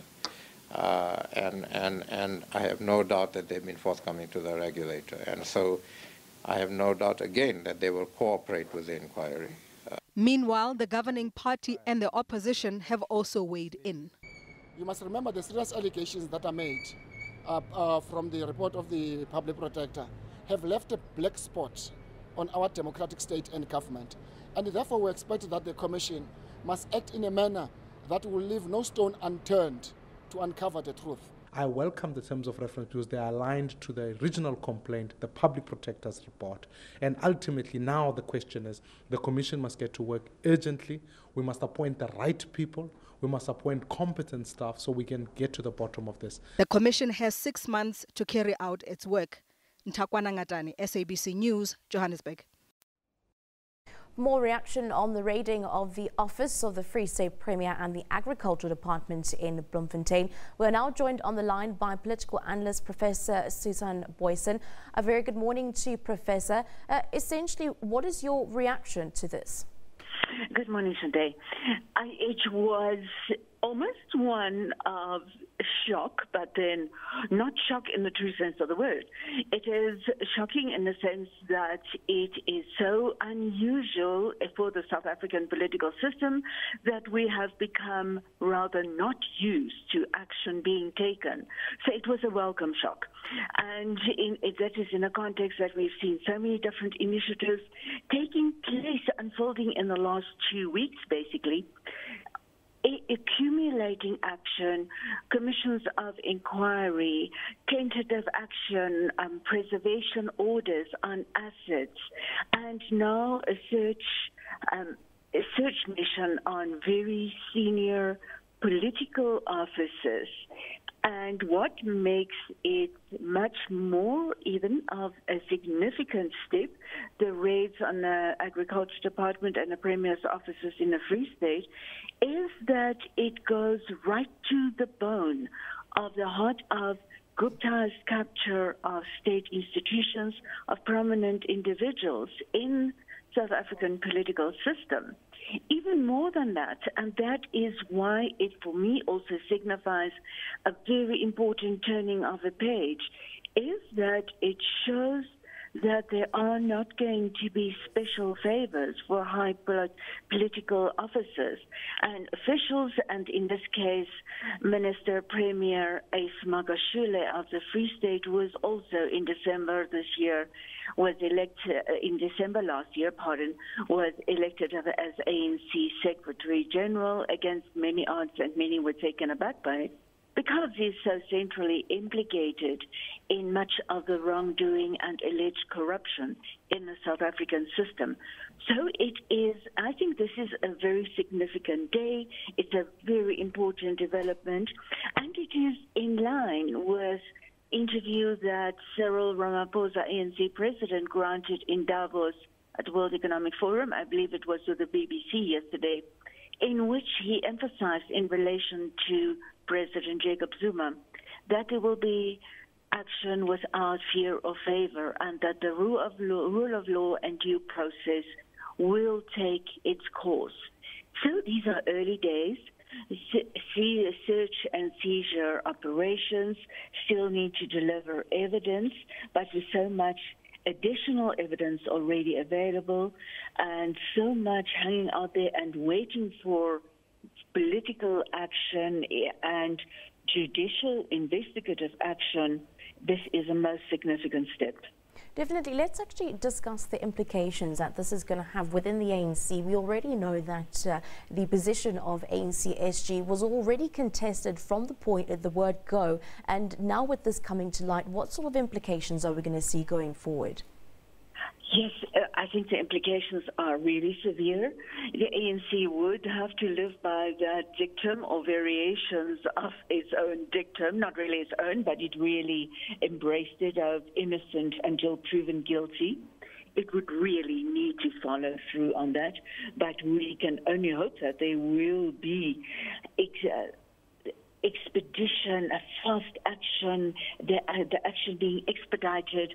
And so because there's so much uncertainty there, we still would need to see whether the ANC would have the tendency, the willingness to ask SG as Magashule to step aside and to be able to be willing to let the organization be, ANC or as organization, be run by a person who is not implicated. One would hope that it has the, can I say, backbone to tell as Magashule that it is not good for the image of the party for a person with as many allegations against him as he has to be seen to be running the organization in a time that the ANC is really priding itself in turning a page, renewing, rejuvenating the organization, reconnecting, giving hope, all of those phenomena, aspects of a good organization. And so, but the implications are massive for the ANC. Should Secretary General with as many possible charges against him as Magashule continue to effectively run the organization. That is, the Secretary General effectively runs an organization, and in many respects, it is the public face of an organization, like we also saw at Monday's media briefing, that post-National Executive Committee meeting briefing that Magashule conducted on behalf of the ANC. It was the absolute antithesis of the new enthusiasm, new pride in a clean organization that one could have hoped for, given the new proclamations of a new organization in formation by the ANC. Now, Professor, that you mentioned earlier that this was unexpected, even though one would expect instances such as this to happen on occasion when we have situations like this. But do you think that there's an underlying message here, and what is the significance of this? Yeah, I think there is an unambiguous underlying message, if this is not a contradiction in terms. But this unambiguous message is that the ANC is serious about doing things differently, and it's serious in its, can I call it, a pledge to citizens, voters, if not the world, that it will be turning a new page, and this will not be the old and corrupt ANC going forward. I mean, that is the only hope for continuous electoral viability that the ANC has. And it is also very, very significant in that it shows there is a willingness to let due legal process take its course, and that there will not be special favors for high-profile, high-level people. Indeed. Thank you very much for joining us on the line, Professor Suzanne Boyson, there with regards to the initial reaction from our breaking news that we've just received on the offices of the Premier in Bloemfontein. Esidimeni being raided by the Hawks this morning, getting confirmation from our reporter on the ground, also confirming that the Premier's office is cooperating with the Hawks officials. We'll continue getting reactions on our breaking news. We are now joined on the line by ANC spokesperson Kuselo Diko. A very good morning to you. Thank you very much for joining us this morning. Essentially, Kuselo, what is your reaction to this huge story breaking news this moment? Well, good morning, and thank you so much for inviting us on the program. Well, the African National Congress has noted the reports of a Hawks raid at the office of the Premier of the Free State. As you know, the Premier is also the Secretary General of the ANC, and addressing a media briefing of the ANC earlier this week, he indicated that in instances such as this, the law must be allowed to take its course.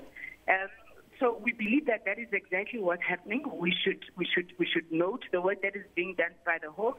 We trust that it will assist us to get to the bottom of whatever is going on as it relates to that case. Those who are found guilty ultimately at the end of the process will have to face the full wrath of the law, and those who are innocent will then be cleared of any wrongdoing. So that is our position as the African National Congress. And I think the Hawks must be given space to do their work. We hope that they're not going to be doing it in a dramatic and sensational fashion, but to get to the bottom of this matter once and for all. Kusela, have you been able to reach Esidimeni this morning upon the reaction and, of course, the Hawks entering his offices? And has he been able to give a statement? Well, it's unfortunate that the news would have reached the African National Congress via the media. And at this point, we have not made any contact with the Secretary General, but we are confident that the position that we are putting out there is one that is in line with exactly the statement that he had made earlier this week, where he said the law must be given an opportunity to take its course.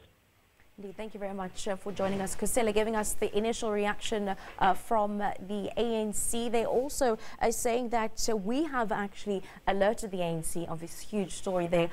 Breaking news just a couple of moments ago that the Hawks have raided the Premier's office in Bloemfontein in the Free State, Esidimeni. We have been told by a reporter on the ground that officials are cooperating with the Hawks. For joining us for more on this is the political editor, acting political editor, Sophie McQueen. Thank you very much for joining us this morning. A huge story, Sophie. Take us through the significance behind this. Well, it's quite big in a sense that as they raid that office, people are beginning to ask questions because the very same Premier is the Secretary General of the ANC. Therefore, it touches, you know, in a very important office of the ruling party. But secondly, we know that the current ANC President, Cyril Ramaphosa, during his campaign to become the ANC President, he was clear that he is going to ensure that the law enforcement agencies, they do their work because they were reluctant to move. And now we can see that perhaps there's a feeling that now that you have a new sheriff in the house, particularly at the ANC at Luthuli House, people can start to do their work. And I think this is a sign that many law enforcement agencies will begin to do their work. And we know very well that the issue of the dairy farm has been in the news for quite a long time. We know very well that this is linked to the Guptas. You know that this business or the dairy farm business, allegations are that they were used, those companies were used to channel funds to the Guptas. You know that there are allegations that during the wedding, the money was taken from the account of the dairy farm to kind of support the wedding of the Guptas. We know very well that last week there were indications after law enforcement agencies visited the farm in Friede. And now here we are, now the Hawks are moving. Let's also discuss the position of the ANC Secretary General. We do know from the word go there were contestations throughout this. What does this possibly mean for ACE going forward? Well, you know, in South Africa, the Constitution says a person is innocent till proven guilty. But the reality is, in terms of the impact to the ANC as a brand, it's quite damaging. You know very well that many people were concerned going to the ANC conference last year that the ANC is not taking tough decisions and stand on the issue of corruption. Now that there are these movements and you have the names of people who are very senior in the ANC, perhaps allegedly implicated, it becomes a problem. You know, Msebenzi Zwane is also the NEC member. Therefore, it's not just a small fry, it's very senior people within the ANC. And again, the brand ANC is going to experience problems. And they have what they call the Integrity Commission. The Integrity Commission can look at this matter, particularly because the Secretary General is a senior official of the ANC. And if the Integrity Commission has got teeth and they are brave, they might make a recommendation. You know that the previous conferences, they took decisions that should any senior member of the ANC be implicated, allegedly implicated in corruption or maladministration, that person must recuse himself. So the question is, when the investigation continue and it becomes clear that that office is implicated, will those implicated recuse themselves? ANC is again having to handle a very hot potato now. Let's discuss that new sheriff in town. Essentially, what is now this displaying? We spoke to Professor Susan Boyson just a couple of moments ago, and she was saying, you know, with situations that happen, like one would expect the Hawks to raid offices, but we haven't really seen that. And now, from the onset, we're already starting to see changes. Well, I think they want to demonstrate that they are doing their work. And if you were to ask them, they'll say, we didn't invite people, media just came. But of course, media got the tip off. Clearly, they want to demonstrate to the South African public that they take the directives seriously, because even President Zuma himself has been saying that they will deal with those who are implicated in corruption. And therefore, Ramaphosa himself, yesterday at the World Economic Forum, when he was addressing the international media, indicated that the ANC at its conference has taken a decision that they are going to really address the issue of corruption, because you saw what happened with the state entity Eskom, and they are not going to allow this to carry on. And I think ANC is trying to demonstrate the fact that they want to address the issue of corruption. You know very well that they didn't perform well in 2014 national elections, and then local government election was just a disaster, the governing party losing the main important metros. I mean, Pretoria, seat of government, where the president is and the ministers, and then Johannesburg, the economic hub of the country, and then Nelson Mandela, with the name of Nelson Mandela. That was embarrassing, and I think ANC and government is beginning to move on these issues that have impacted the country negatively, particularly in the eyes of the international community and the investors. Definitely. Thank you very much for joining us here in studio, acting political editor Ms. Sophie Mokoena, taking us through the debacle and the saga there at the Frida Dairy Farm. We have gotten word that the Hawks have raided the Premier's office, and we will be bringing you more details around that. But from our Parliament studio, we're now joined by National Assembly Speaker Baleka Mbete, who is here to talk about the legendary jazz musician Hugh Masekela. But due to breaking news on the raiding of the Free State Premier and Agriculture Department offices, we're also going to start with Mbete's reaction before we talk about Bra Hugh. Very good morning to you, Mbete. Thank you very much for joining us. Initially, what is your immediate reaction to the news? Which news? Well, we've just gotten word that the Premier's office in Bloemfontein in the Free State has been raided by the Hawks. We've got confirmation from the DG on the ground as well as our reporter. We'd like to get your initial reaction on this. Well, my initial reaction to any activity which is being undertaken by the appropriate structures in government doing their job to get to the bottom of any activity that would have drained our resources away from what we are supposed to be using those resources for our people for. We must make sure that we encourage and we give the space for the institutions of justice to take their course. Now, we've also just spoken to the ANC spokesperson, Kusela, about this, and she says that the ANC is taking this very seriously. What essentially does this mean for the ANC, considering that it is the SG who is reportedly involved? I think you were talking to the right people in the head office of the ANC, and I prefer to leave it to them to continuously give the answers and the guidance about how the ANC is approaching these issues. Definitely. Well, let's actually get way with the business of the day, and that's your sentiments and your memories that you have of Bra Hugh Masekela.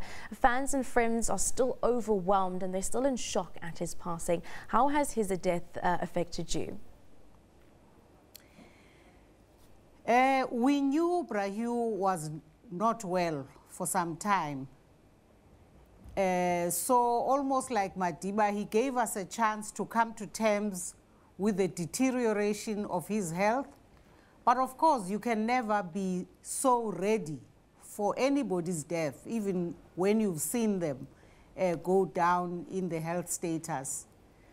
So what we should now do is celebrate his life, a great life, a free spirit, but a wonderful soul who graced not only South Africa, but Africa, and also graced the world when he lived in America. At a certain point, he visited our shores when, as an exiled community preoccupied with the arts and culture, and we called ourselves cultural workers.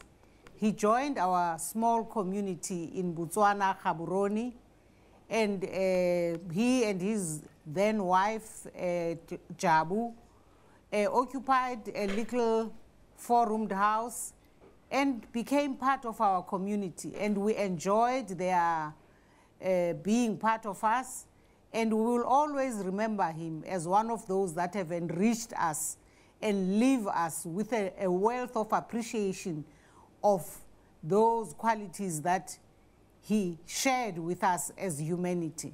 Now, we know that Bra Hugh was a freedom fighter. He was also in exile for a couple of years. When was the first time that you met Bra Hugh? Was it while in exile? I met Bra Hugh when, as I say, we were part of the exile community in Botswana. It was the time, in fact, that ended up in the unfortunate events of the military, the South African Defence Force raid into Gaborone, actually disrupting the life of the artists, in particular under a body called the Medu Art Ensemble.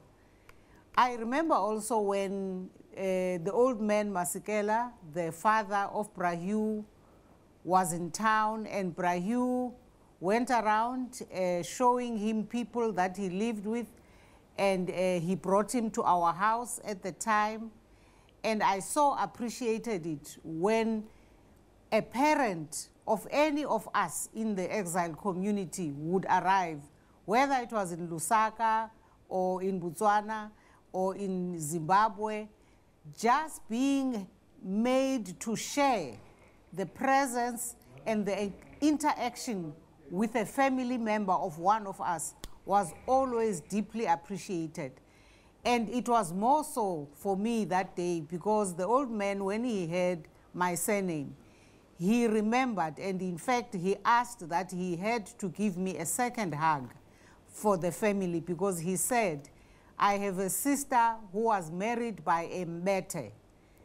She, of course, that was my mother, was a Mabitsela, and they had grown up together and were somehow related. And so he explained this to both Bra Hugh and us, and I always remember that. And I remember when I was celebrating my 60th birthday, how Bra Hugh was in Durban and he dashed across the country just so that he could join in, even if it was late in the day, that afternoon.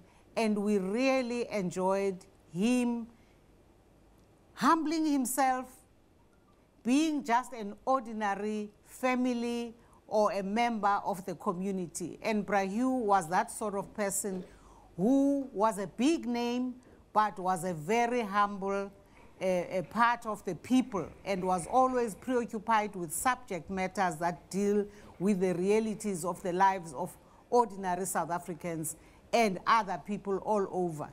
He definitely was, and now you've shared some very special and fond memories of him. With that being said, what sort of impact would you say that he had on your life? Bra Hugh's impact on the lives of all who listened to his music was to make you look at the beautiful side of life, to celebrate life. And therefore, however difficult moments that you come across in life would be, you know that there's a bright side that you must appreciate. And Bra Hugh's music had a way of highlighting that. And he would always be dancing and celebrating life. And that's what we should take out of him. That doesn't matter how serious the situation might be, find something to celebrate in every day of your life. The very fact that you still have life is something to be celebrated. And we will celebrate Bra Hugh long after he has been physically gone from among us. Now, you mentioned that he was battling with cancer, specifically in his last days. Were you able to see him and share some special moment just before he left? You are asking me a very difficult question, because if I show you my phone, you will see my communication with Sis Barbara, where I kept postponing the moment of going to, just as I was putting it to Sis Barbara, give him the last hug. But I think somewhere deep down in me was also reluctant, because the truth is I vowed the last time I saw Comrade Chrisani that I must strive to keep the most beautiful image of a person I love. So I must not destroy that by seeing them when they are no longer themselves, the way Chris was no longer himself when I last saw him in his coffin. So there was a deep fear in me of seeing Bra Hugh when he was no longer the old Bra Hugh that I knew. So I have mixed feelings about the fact that I never fulfilled it. I last sent this SMS to Sis Barbara last week. I said, Sis Barbara, when I finish here in the Lekgotla of the ANC, either one of these evenings or one of these early mornings, please advise me. So I was like having mixed feelings, and in the end, I did not see him in his last days. I'm not sure I regret. As I say, I have mixed feelings. Well, condolences to you. Thank you very much for joining us and sharing some of your special memories that you have with Bra Hugh here on Newsroom. Of course, remembering Bra Hugh with the Speaker of National Assembly, Baleka Mbete, on Newsroom. We're going back to our breaking news this hour on the reaction to the Free State Premier offices being raided by the Hawks. We're now joined by Narendra Singh from the IFP. Very good morning to you, Mr. Singh. Thank you very much for joining us. Essentially, was this expected, and what is your initial reaction to the story?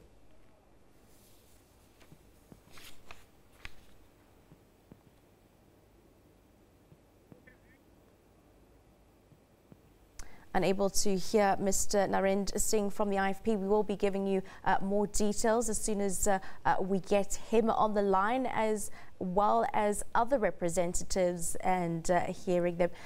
Speaking on the phone now, we are also joined by Ndlozi. A very good morning to you. Thank you very much for joining us. What is your initial reaction to the Hawks raid of the Premier's office in Bloemfontein this morning? Unfortunately, technology fails us, as one would have it when we have breaking news, but Kendall is here to save the day. He is standing by with all our sporting news. Over to you, Kendall.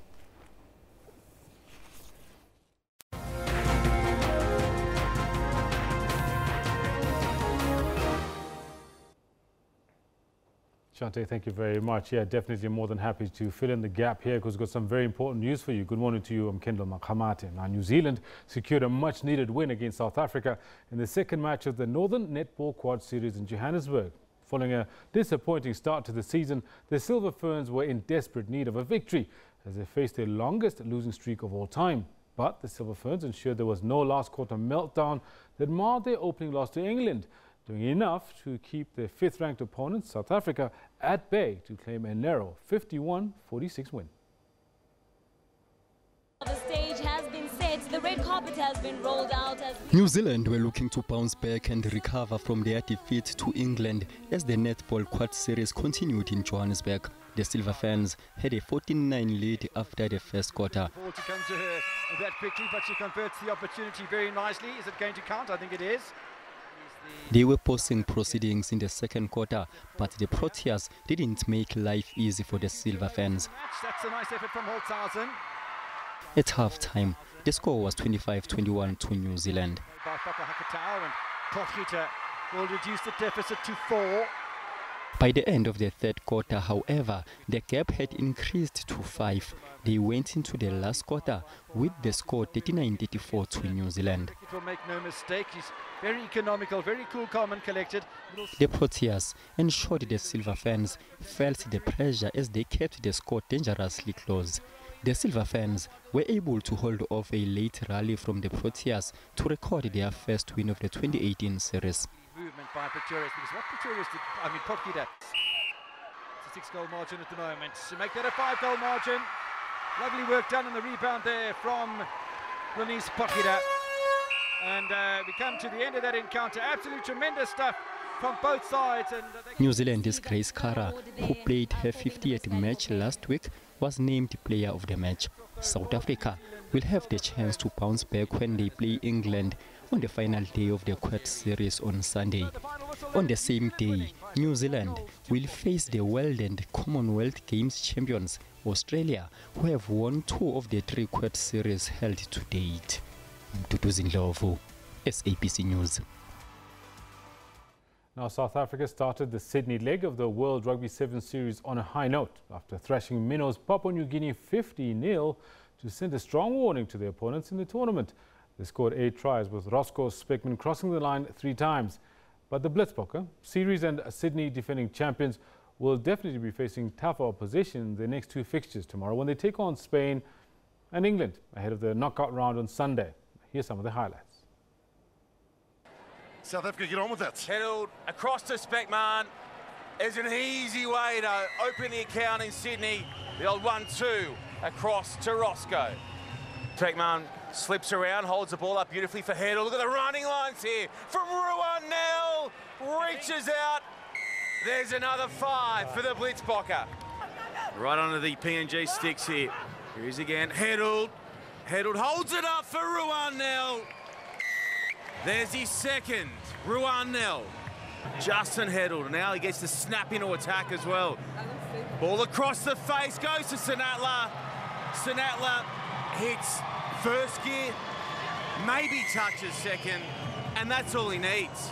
Maybe this time round Speckman will grab his third. He gets the hop on him! Hattie time for Roscoe Speckman. South Africa chasing a 50-point buffer. They go tight, spinning out the tackle and tapping it down. Cecil, Africa for the Blitzbokke. The challenge, of course, of starting tournaments with such easy matches that you get a little complacent. Let's hope the Blitzbokke don't fall to that trap. Now, we've got a test on the go out at the Wanderers in Johannesburg. The ball ring, as a lot of cricket fans call it. It's South Africa up against India. Stage 3 of the third test. It's definitely not a dead rubber, because we want to see who's going to whitewash India. Is it going to be South Africa this time around? Let's take live commentary coming to you from SABC.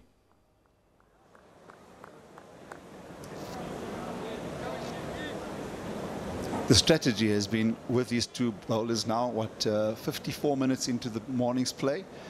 How many overs have each of them bowled? Rob will tell us in a minute this morning. And South Africa have at least 3 others to call in, but these guys have been sustaining a fantastic length in line apart from that one. There have been a number of deliveries which unfortunately Morkel has got wrong, and when he has got it right, he's picked up the one. When he did get it right, he got the 1 wicket. But it's a certain plan South Africa are playing to, and it almost seems as though they're loath to stop that, especially maybe looking to get Rabada into the attack and also Ngidi.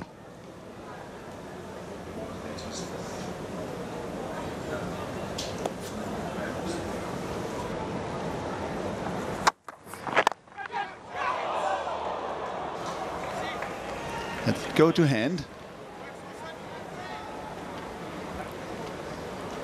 finding the fuller length on that occasion, committing the bat to that stroke. Well, both of them, I've just been told by Rob Sewell, they've bowled 5 overs each. So he's been slow going. Yep, that was a sharp chance, very sharp chance. He's done really well for South Africa in that position. But it's speeded off the bat. It would have been. All right, we'll keep track of what's going on out at the Wanderers to make sure that you don't lose too much by watching other things. Now, soccer fans have got a treat this weekend. The Absa Premiership rocks back into action with the entire weekend with a full menu. Before we look at the matches, though, let's have a look at what the logs look like. Starting at the top, this is what the weekend looks like before we even start kicking a single ball. Mamelodi Sundowns, top of the log on 34 points.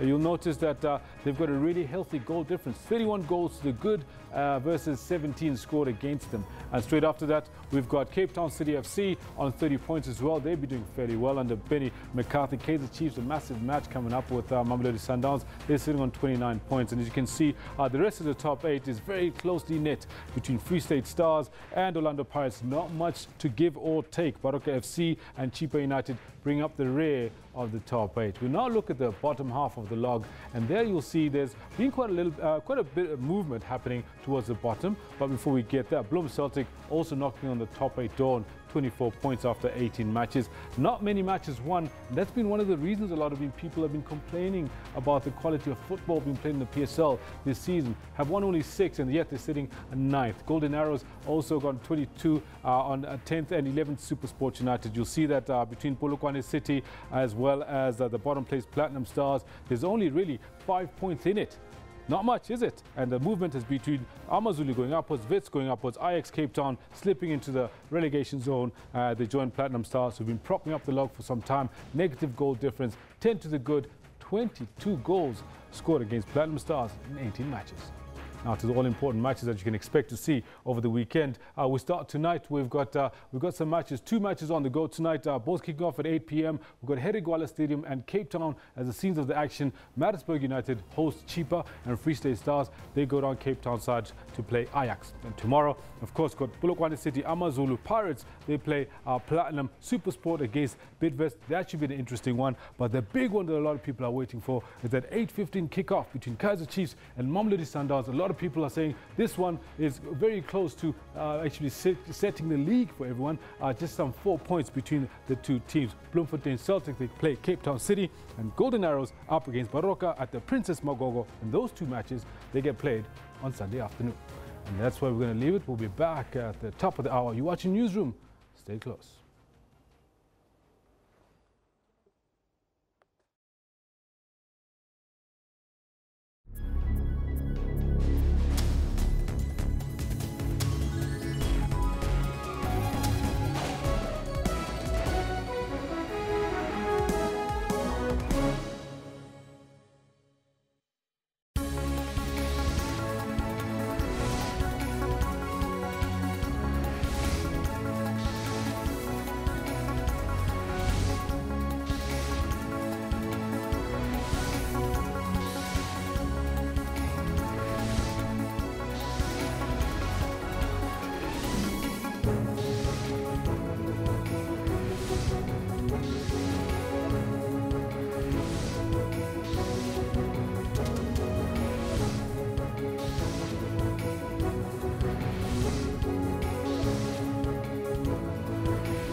Hello and welcome to Newsroom, coming to you live from our Auckland Park studios in Johannesburg. I'm Shante Yankees. Standing by with your sports is Kendall Makmate, of course, our last hour of Newsroom this morning. Now, you've been handling those breaking news really well. It's been very nice to see and refreshing to see how you've handled those. Thank you very much, Shante. Good morning to you. Got quite a lot for you in the sports today. Thank you, Kendall. Let's have a look at our question of the day. We're asking you, what do you make of the impact of the South African delegation in Davos? Of course, we have been having a look at some of the tweets that have been coming in. We just have one for now. Nazim says, well, thanks for the mention, Nazim. He says, I really don't trust this delegation. Wow, Nazim's got a slightly different take on the matter. Yeah, he really does. The last 2 hours we've seen everybody seem to have confidence. The Rand also had confidence. Let's have a look at our poll. The Commission of Inquiry into State Capture will probe allegations, of course, that members of the wealthy Gupta family abused their friendship with the president, amongst other things in this probe. Let's have a look at the poll. Now, this poll, they've got quite a lot of votes that have come in, 314 votes, and 65% says no, they're not satisfied with the terms of reference for this Commission of Inquiry into State Capture. Very interesting, that. Very interesting, with 300 votes coming in. Nazim again also tagging us. I'm happy, I'm not happy, because Zuma influence will make no findings in the commission. Well, is it going to be a new era? We've just gotten word that the Hawks have raided the offices in Bloemfontein. Seems though Cyril is cracking the whip. Absolutely. It seems like our brand new ANC president has got some business that he wants to take care of not too far into the future. Now, we've got a sporting question for you. Of course, it's day 3 of that test against India that South Africa's playing at the Wanderers, and want to find out from you though, is the batting lineup for the Proteas letting the side down? Let's have a look at that. Well, Shub says our batting has not lived up to expectation. But yeah, he says he agrees that the pitches have been difficult to bat on, but the senior players should have shown more grit and determination, like Hashim Amla did yesterday, and so did Rabada. No, definitely. Maybe they need Cyril to crack the whip on the field. All your sports and news coming up in just a bit. For now, though, let's have a look at your headlines.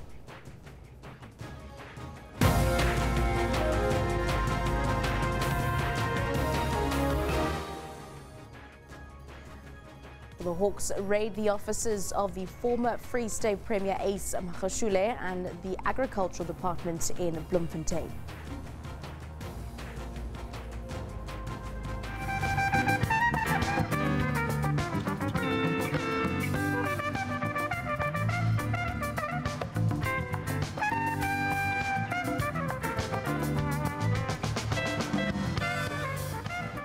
Bra Hugh's fans are expected to come out in their thousands to celebrate and honour his life.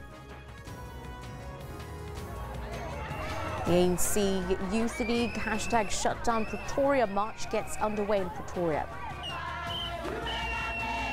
And Kendall Makmate is standing by with all your sporting highlights with cricket, I believe. Shante Yankees, thank you very much. There's a lot happening in the world of sport, yes, and it's all about cricket though right now, because we've been trying to stay abreast of what's going on at the Wanderers. You know what? We're going to see if we can dip in quickly at the Wanderers to see if we can get a taste test of day 3 as it goes along. 67 for 3 was the last score that we saw. Let's take a look and see what SABC pictures are saying to you about this test. South Africa able to get a couple of edges to second slip. Yeah, that was an unnecessary shot from Rahul, just playing away from the body, looking to get something on it, but this was, well, this was unplayable. The Spa Proteas lose by just 5 points against world number 2 side New Zealand Silver Ferns in the Netball Quad Series match at Ellis Park last night. And we come to the end of that encounter. Absolutely tremendous stuff from both sides, and they can take a bow. South Africa chasing a 50-point buffer. They go tight, spinning out the tackle and tapping it down. Cecil, Africa. South Africa kick off the defence of the Australia Sevens title at a canter, crushing Papua New Guinea by 50 points to 0. And now it seems like it's going to be an easy one until they get to the knockout stages for South Africa. But all this and more a little later. Do stay with Shante. She's got the news. Thank you very much, Kendall. Well, with our top story there of the Hawks raiding the Premier's office in Bloemfontein, we now cross over to Dr. Mbuyiseni Ndlozi from the EFF and his reaction to the breaking news this morning. Very good morning to you, Doctor. Thank you very much for joining us. How has the EFF welcomed this morning's proceedings? Well, thank you very much for having us. and good afternoon or morning to the viewers. We welcome this as an important step to rid our country of corruption. We, in particular, would like politicians to give the Hawks the space to do their investigation, hoping that once allegations concretely have been proved, people like the Secretary General of the African National Congress will then follow up on a commitment they had made earlier that if any of them is facing serious allegations, they will step down from responsibilities that they are holding. And this is important precisely because their offices of power give them proximity that may result in the disruption of the work of the Hawks, which is why the Hawks have been very, very weak over the past few years. So we hope that they will follow up on that commitment, not only the Secretary General, but also Masekela as well. Now, the EFF has been very vocal with regards to the saga. Essentially, what would the EFF like to see happen going forward? Well, obviously, we want people who are responsible to end up in the dungeons of prison. And so that, you know, because this country is facing a very important test that post-colonial countries face across the world. And if we don't pass this test, the state is going to collapse, and we might not be able to recover it in at least half a century. So we have to break the curse of corruption associated with post-liberation movements as you can see them across the continent. And this has to do with punishing all the people who are corrupt and collapsing the state. The state can't be rendered weak because it is the only tool important in the hands, in particular, of the poor and black people to can lead industrial development, to change the patterns of ownership. It is the only tool that they have, so you can't collapse it.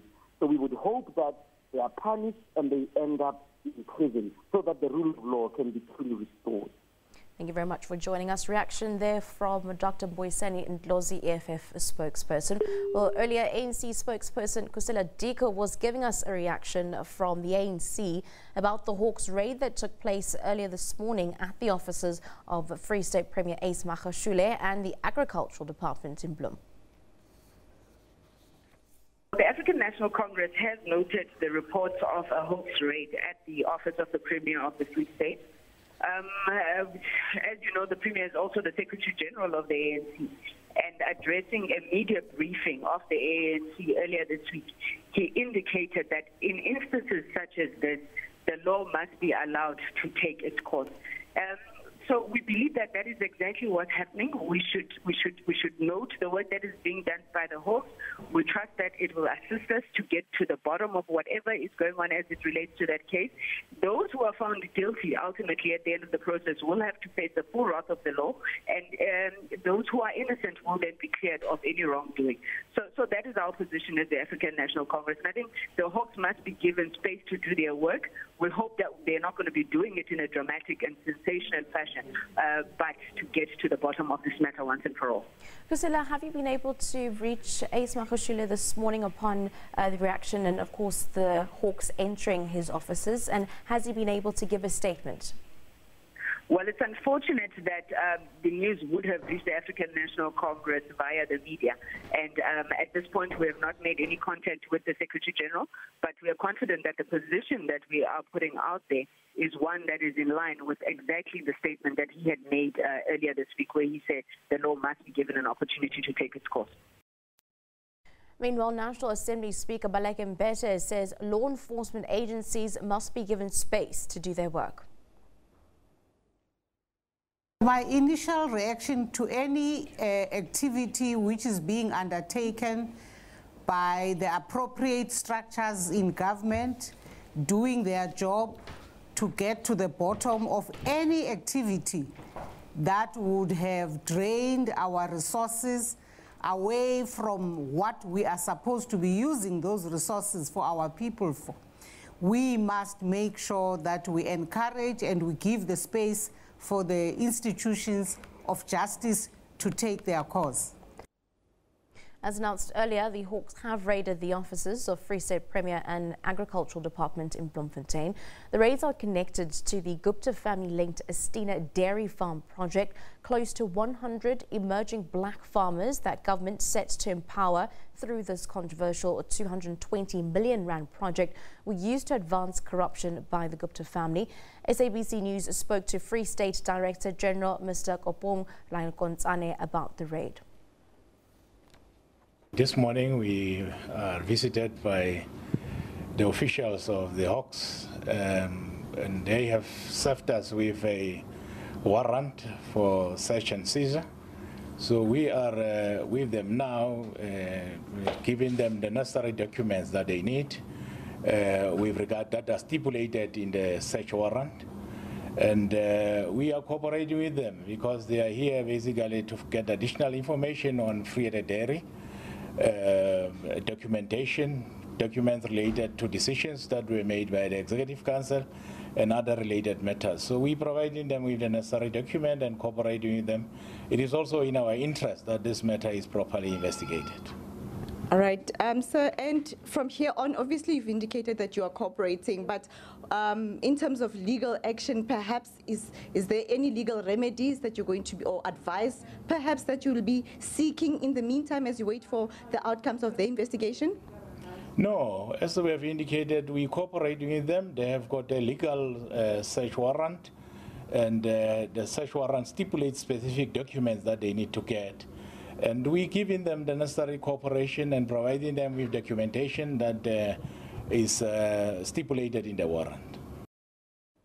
Well, that was the Free State Director General Mr. Kopang Lainkontsane speaking to SABC News earlier. Political analyst Professor Susan Boyson also gave us a reaction on how the news of the Hawks raid in Bloemfontein is going to impact the political landscape of the ANC in the country. The ANC would have to live by that dictum or variations of its own dictum, not really its own, but it really embraced it of innocent until proven guilty. It would really need to follow through on that, but we can only hope that there will be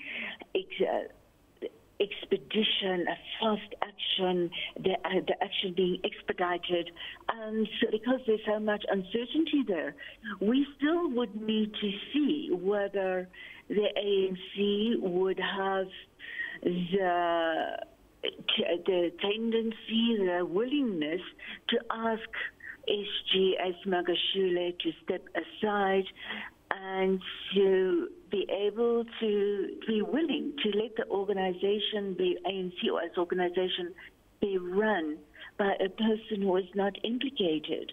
One would hope that it has the, can I say, backbone to tell Magashule that it is not good for the image of the party for a person with as many allegations against him as he has to be seen to be running the organization in a time that the ANC is really priding itself in turning a page, renewing, rejuvenating the organization, reconnecting, giving hope, all of those phenomena, aspects of a good organization. And so, but the implications are massive for the ANC. Should Secretary General with as many possible charges against him as Magashule continue to effectively run the organization. That is, the Secretary General effectively runs an organization, and in many respects, it is the public face of an organization, like we also saw at Monday's media briefing, that post-National Executive Committee meeting briefing that Magashule conducted on behalf of the ANC. It was the absolute antithesis of the new enthusiasm, new pride in a clean organization that one could have hoped for, given the new proclamations of a new organization in formation by the ANC. Now, Professor, that you mentioned earlier that this was unexpected, even though one would expect instances such as this to happen on occasion when we have situations like this. But do you think that there's an underlying message here, and what is the significance of this?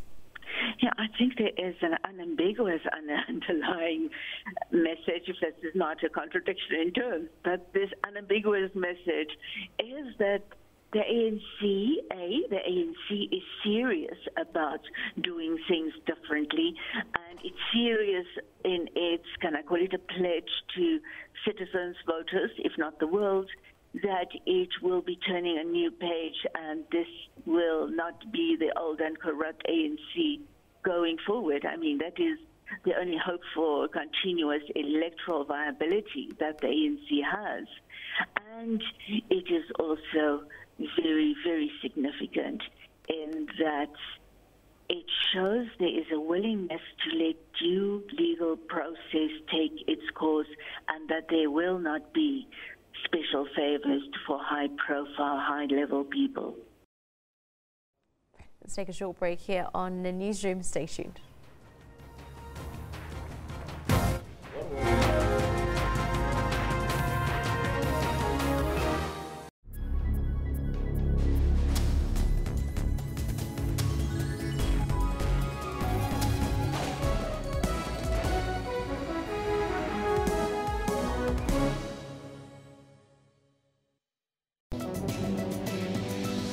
Well, today we discuss the general practitioner or GP. So the quality of the doctors coming through our medical schools is excellent. Your GP is your family doctor. Your GP is your first point of care. Who determines how much a consultation fee should be? We set up networks of general practitioners, and one of the conditions of the network was to agree to charge a certain fee. Specialists are specialists. We can't take away their role. We can't take away what they do for each patient in their disease entity. Our specialist colleagues as well don't appreciate patients coming straight off the street, as it were, to see them. They're highly trained. For health tips that will help you to adopt healthy living, catch Health Talk every Saturday from 9 to 10. Africans are increasingly using digital platforms for life, work and play. Information is key for us. We live in an information age. We live in the digital age. I'm mostly on WhatsApp because not all my friends have iPhones, so they don't have FaceTime. On Network, we tell you about Africa's technology and social media landscape. And some here are using the internet to raise political concerns. Some of the exposés on political issues come from what we call your diasporic online media. Africans are also using technology to create. For African technology and social media news, join me, Phumelele Zondi, on Network every Sunday at 9 p.m.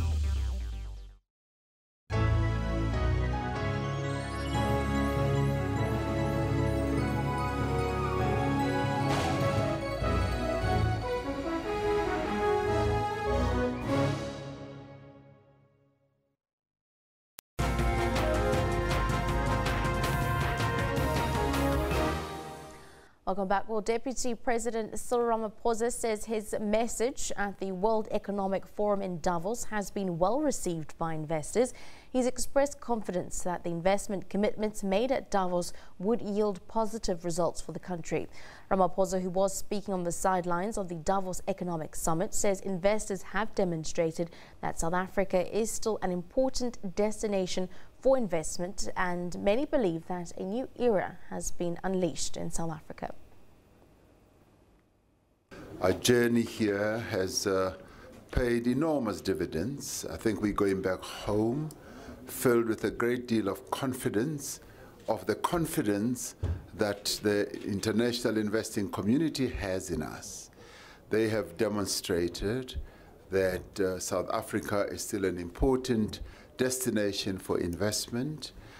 All the meetings that we have heard, we've had nothing negative that has been said about our country, and all what we've heard has been encouragement. You're on the right course, keep going, and we applaud you for this new era that has been unleashed in South Africa, and they're wishing us everything of the best, that we keep to course and we follow through with the changes, the reforms, and the determination that they have seen us communicating the interventions that we are going to make. Well, the Deputy President also appeared to shoot down the idea that South Africa is about to roll out a massive nuclear build program in the near future. He reiterated that a proposed nuclear build program will only be considered in the broad context of affordability. According to the country's integrated resource plan, South Africa is planning to build 8 nuclear reactors that will generate 9.6 gigawatts of power. The price tag is estimated to be around 1 trillion rand. We've got to look at where our economy is. We've got excess power right now, and we have no money to go for a major nuclear plant building. And all of this really needs to be looked at in context, in the current context that we are in. And if, for instance, you've got excess power and you don't have the money, and we have already said that this nuclear process will be looked at within the broad context of affordability and what we currently have. Ramaphosa has also welcomed the release of the terms of reference into the state capture report. Commenting from Davos, he said he's looking forward to seeing the commission started to work. The terms of reference for the Judicial Commission of Inquiry into allegations of state capture have been published in the Government Gazette. The commission will be guided by the Public Protector's report, the order of the North Gauteng High Court and any other legislation. It will have the power to investigate matters of public and national interest concerning both corruption and fraud. Key among issues spelled out by the terms of reference are the following: whether the Gupta family offered cabinet positions to Mcebisi Jonas and Feki Mento, and if the president had any role in the alleged offers or violated the constitution by facilitating unlawful awarding of tenders to the Gupta family or any other family or unauthorized person. The commission will, where appropriate, refer matters for further investigation or prosecution. Deputy President Cyril Ramaphosa, who's been promoting the message of anti-corruption in Davos, has welcomed the release. But I think the positive thing about all this state capture process is that, one, we are now going to go to the depths of what corruption has been taking place in our state-owned enterprises. I think that is a huge plus. Two, we've got an independent judge who's going to look at all this. And three, this process will go along in tandem with the process that needs to be followed through by the criminal justice system. Meanwhile, the banking sector has also welcomed the news. The banks have been forthcoming in the court action that came around as a result of Minister Gordon's declarator. And I have no doubt that they've been forthcoming to the regulator. And so I have no doubt again that they will cooperate with the inquiry. Meanwhile, the governing party and the opposition have also weighed in. You must remember the serious allegations that are made from the report of the Public Protector have left a black spot on our democratic state and government. And therefore we expect that the Commission must act in a manner that will leave no stone unturned to uncover the truth. I welcome the terms of reference because they are aligned to the original complaint, the Public Protector's report. And ultimately now the question is, the Commission must get to work urgently. We must appoint the right people. We must appoint competent staff so we can get to the bottom of this. The Commission has 6 months to carry out its work. Ntakwana Ngatani, SABC News, Johannesburg. Back to our breaking news story. We earlier spoke to SABC News acting political editor Sophie Mokoena on the significance of the raid. As they raid that office, people are beginning to ask questions because the very same premier is the Secretary General of the ANC. Therefore, it touches, in a very important office of the ruling party. But secondly, we know that the current ANC president, Cyril Ramaphosa, during his campaign to become the ANC president, he was clear that he is going to ensure that the law enforcement agencies, they do their work because they were reluctant to move. And now we can see that perhaps there's a feeling that now that you have a new sheriff in the house, particularly at the ANC at Luthuli House, people can start to do their work. And I think this is a sign that many law enforcement agencies will begin to do their work. And we know very well that the issue of the dairy farm has been in the news for quite a long time.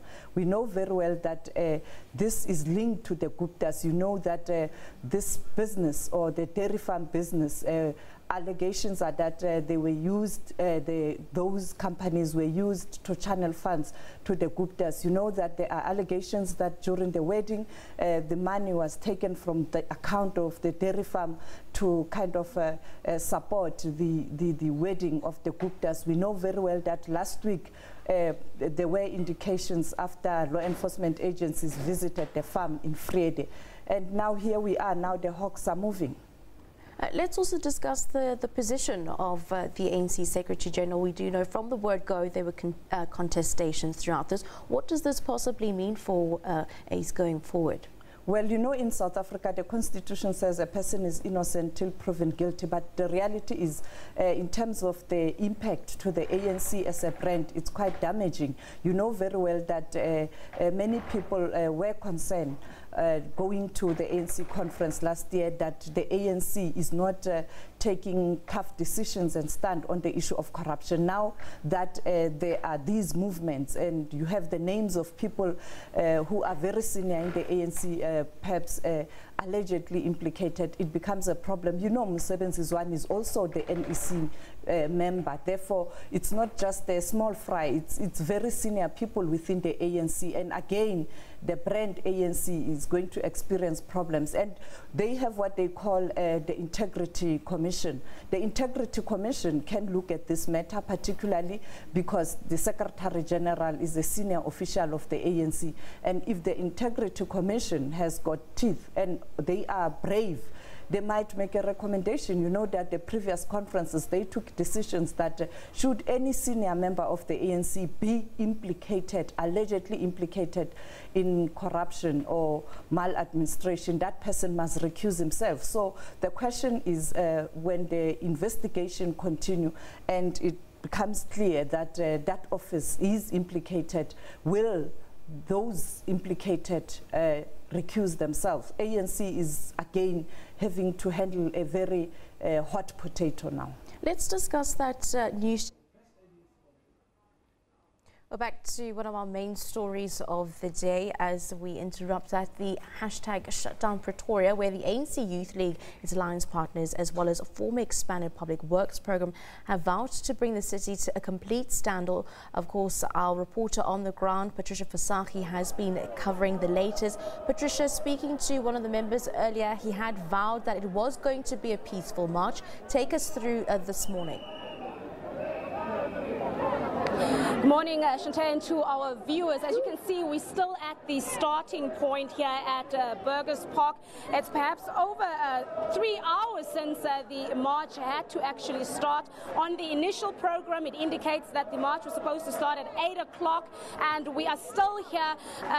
The Youth League, of course, indicating that they're still waiting for the buses to arrive. Not all the buses have arrived, but you can see that, of course, momentum is building up on the ground here. You can see a lot of the Fat Alles workers are indeed gathering.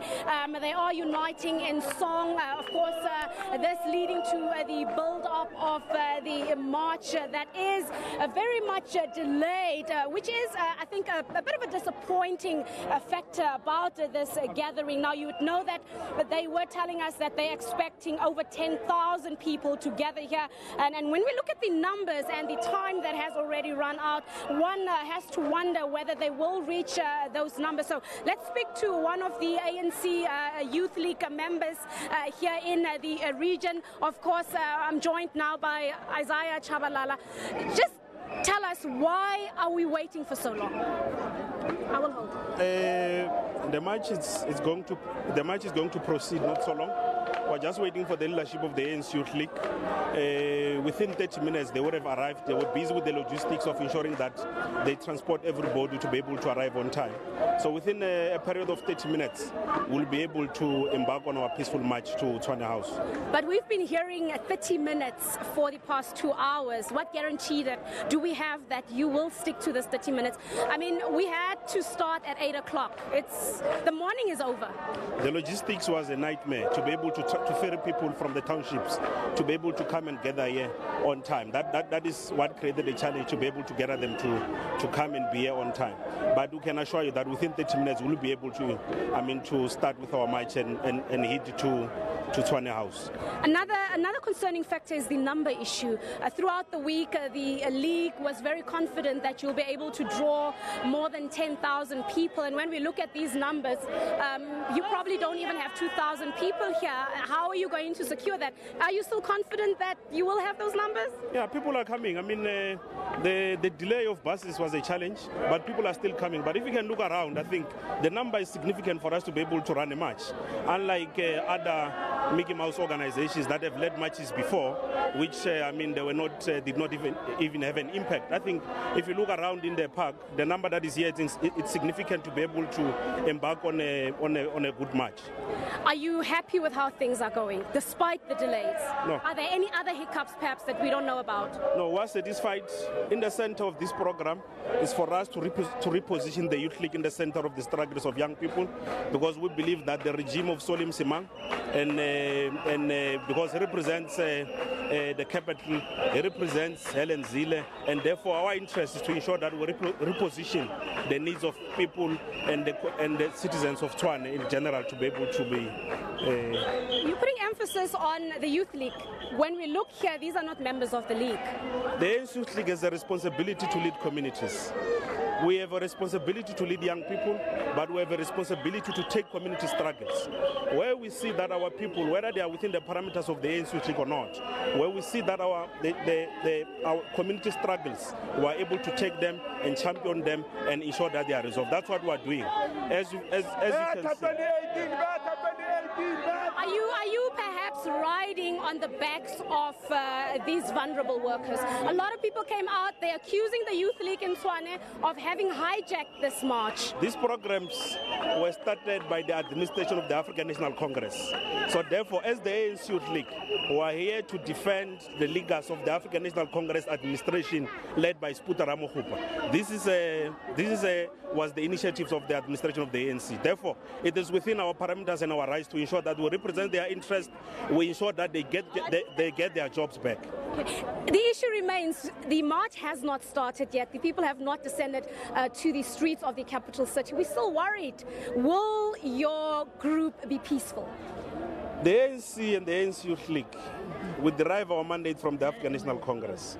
The ANC is a peaceful organization. If you can trace its history, we have never embarked on chaotic marches. This march is going to be peaceful. We are going to ensure that there is order, and we arrive in Tshwane House and deliver our memorandum and ensure that our people are brought back to their jobs. All right, thank you so much. Then conversation with Isaiah Chabalala. He is part of the Tshwane ANC Youth League. You can see here, of course, momentum, as I said earlier, building up. It seems like energy is also very much high as the group is preparing to hit the streets of the capital city, of course, to highlight their concerns and echo their frustrations. And of course, from here, we are heading to Tshwane House, where the Tshwane mayor will be met by a memorandum that comes from these disgruntled, laid-off workers. So let's get conversation again from the workers. Let's find out from some of their voices, why are they here? Seems like some of them are a bit camera shy, but we want to hear your voices. It is your struggle. Why are you guys here, Mama? We are here because we want our job back. Okay, just tell us, how do you feel? You've been laid off. How does that make you feel? How has that changed your life? This changed my life very badly. I'm crying. My child has no books, nothing. There is no pay today. We don't know what to do. All right. And when I'm that, ke batla mosebetsi wa ka because ke mo ke leng ke bola ke tlala lo ntho etsa ke na dikoloto ba botlhemo a ke na dikoloto ba tshwedi na dikoloto because bana ba lena ba jang ba phela ka eng re tshwanetse ba tsa ba re fembere gore ba fa ba ke go lembere go re tshwanetse wa reng o fa mo ka go le bya ngata mo lori re batla mosebetsi wa reng. Okay. And just when mama, if you can just in English, you know. Okay. Viva the comrade! Viva! Viva! Viva! We want our job back. And somebody, yo, so somebody, Remakadita, Hodemanu, Recrele and Fed dismissal, Recite Rukovetri. So, Rinaka Maraguarina Beke, my Elorusalumisi manga, Harifas Harifak, so somebody can Amanda. All right, Shante, there you could hear some of the frustrations that are echoed by the workers that have gathered here. A lot of them angry, saying that they want more explanations from the city mayor. They want to know why were they laid off in such large numbers, but perhaps more important, they want their jobs back. Many of them saying that they're suffering. The fact that they had to lose their jobs in these great numbers have, of course, crippled their lives immensely, and that is perhaps the center of today's march. It is vulnerable people from disadvantaged backgrounds who say that they want their jobs back. And you would know that South Africa has a very stark statistics of great levels of high unemployment in this country. And then you find a situation where, of course, the capital city has laid off so many workers. So, of course, as journalists as well, we also need better explanation in terms of what is really happening on the ground. So later on, we will be heading to Tshwane House, where we will be, of course, getting the reaction from the other side. And we will also see whether the mayor of Tshwane, Solim Simanga, will be coming out to receive the memorandum from the workers. Now, you would know throughout the week, he has put it on record saying that he will not be accepting the memorandum, especially from the ANC Youth League in the region, saying that their action is not protected. It is unlawful. They were not authorized to participate in this particular action. So we will see how the day pans out. And of course, after Tshwane House, they're marching to the Union Building. So it's a whole day affair. And will this march bring the capital city to a standstill? We'll have to wait and see. But for now, let's toss it back to the studio. Thank you very much, Patricia Fasaki on the ground there for SABC News. Of course, ANC Youth League members are vowing to shut down the city of Tshwane before they hand over their memorandum of demands. But continuing with our reaction on our breaking news story this morning, we are joined from Bloemfontein studios by Dr. Setulego Matsebetsi from the University of the Free State to unpack the implications. Of course, this is on the backdrop of the Premier's office being raided this morning by the Hawks. We've been engaging and getting reaction this morning. Very good morning to you, Doc. Thank you very much for joining us. Essentially, what is your immediate reaction? Well, this was definitely a huge surprise. It had to take the African National Congress, it had to take the government of the day more than 5 years to react, but it only took the ANC under the leadership of Mr. Cyril Ramaphosa less than a month to ensure that at least there's action on something which I think it's actually going against the spirit of the constitution of this country, and it actually derails the fight against fighting poverty and other social ills in this country of ours. Now, just upon the election of the top six, the ANC was calling for unity, was calling for a fight against corruption, calling for a fight against fraud and state capture going forward. Essentially, what does this now mean internally for that fight that the ANC is having, as one of their members of the top six is involved in such a saga? Well, the ANC has to act on issues of corruption, and where there are serious allegations of lack of accountability, maladministration, whilst they obviously enhance unity within the party. I don't think the African National Congress has the freedom to actually allow a situation where they will say they will postpone dealing with corruption, you know, where senior members are involved. They can't afford that. I think if you look at the situation within the party, already a lot of members of the African National Congress has lost confidence in the way the organizations deals with issues of corruption, the way the organization deals with internal democratic processes. And people like the current Premier of the Free State has always been regarded as the so-called untouchables. And I think this is the right step in the right direction, so that at least he himself, I think what happened today, it's also in his own interest, so that everybody can know actually what has happened and whether people can actually be legally held liable for what, or responsible for what has happened in Frieda. Now, how much of a dent and a blow is this to the top six? Come again? How much of a blow or a dent is this saga to the top six? Well, it is definitely a huge blow to the top six, but for me, it actually is a huge confidence booster to members of the African National Congress. And I think this issue even goes beyond the ANC. It is a huge blow to that ANC top six, because now they need to deal with that. But we should also be very cautious. Nobody has been found guilty yet. But at the end of the day, I think this is a strategic move by the ANC. For the very first time, after less than a month, the ANC is actually acting on some of the resolutions that I've taken. The problem with the ANC is that it is extremely good in coming up with policies and strategies, but at the end of the day, they do not act on the decisions that I've taken.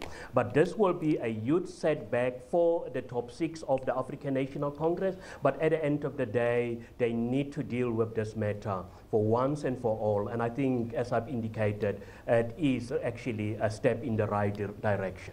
Thank you very much for joining us, of course, from our Bloemfontein studios, Dr. Sutulego Madebese from the University of the Free State, unpacking all the reactions upon that raid that has taken place in the government headquarters in Bloemfontein. Standing by with your sports now is Kendall Makamate, leading us into the weekend. Kendall.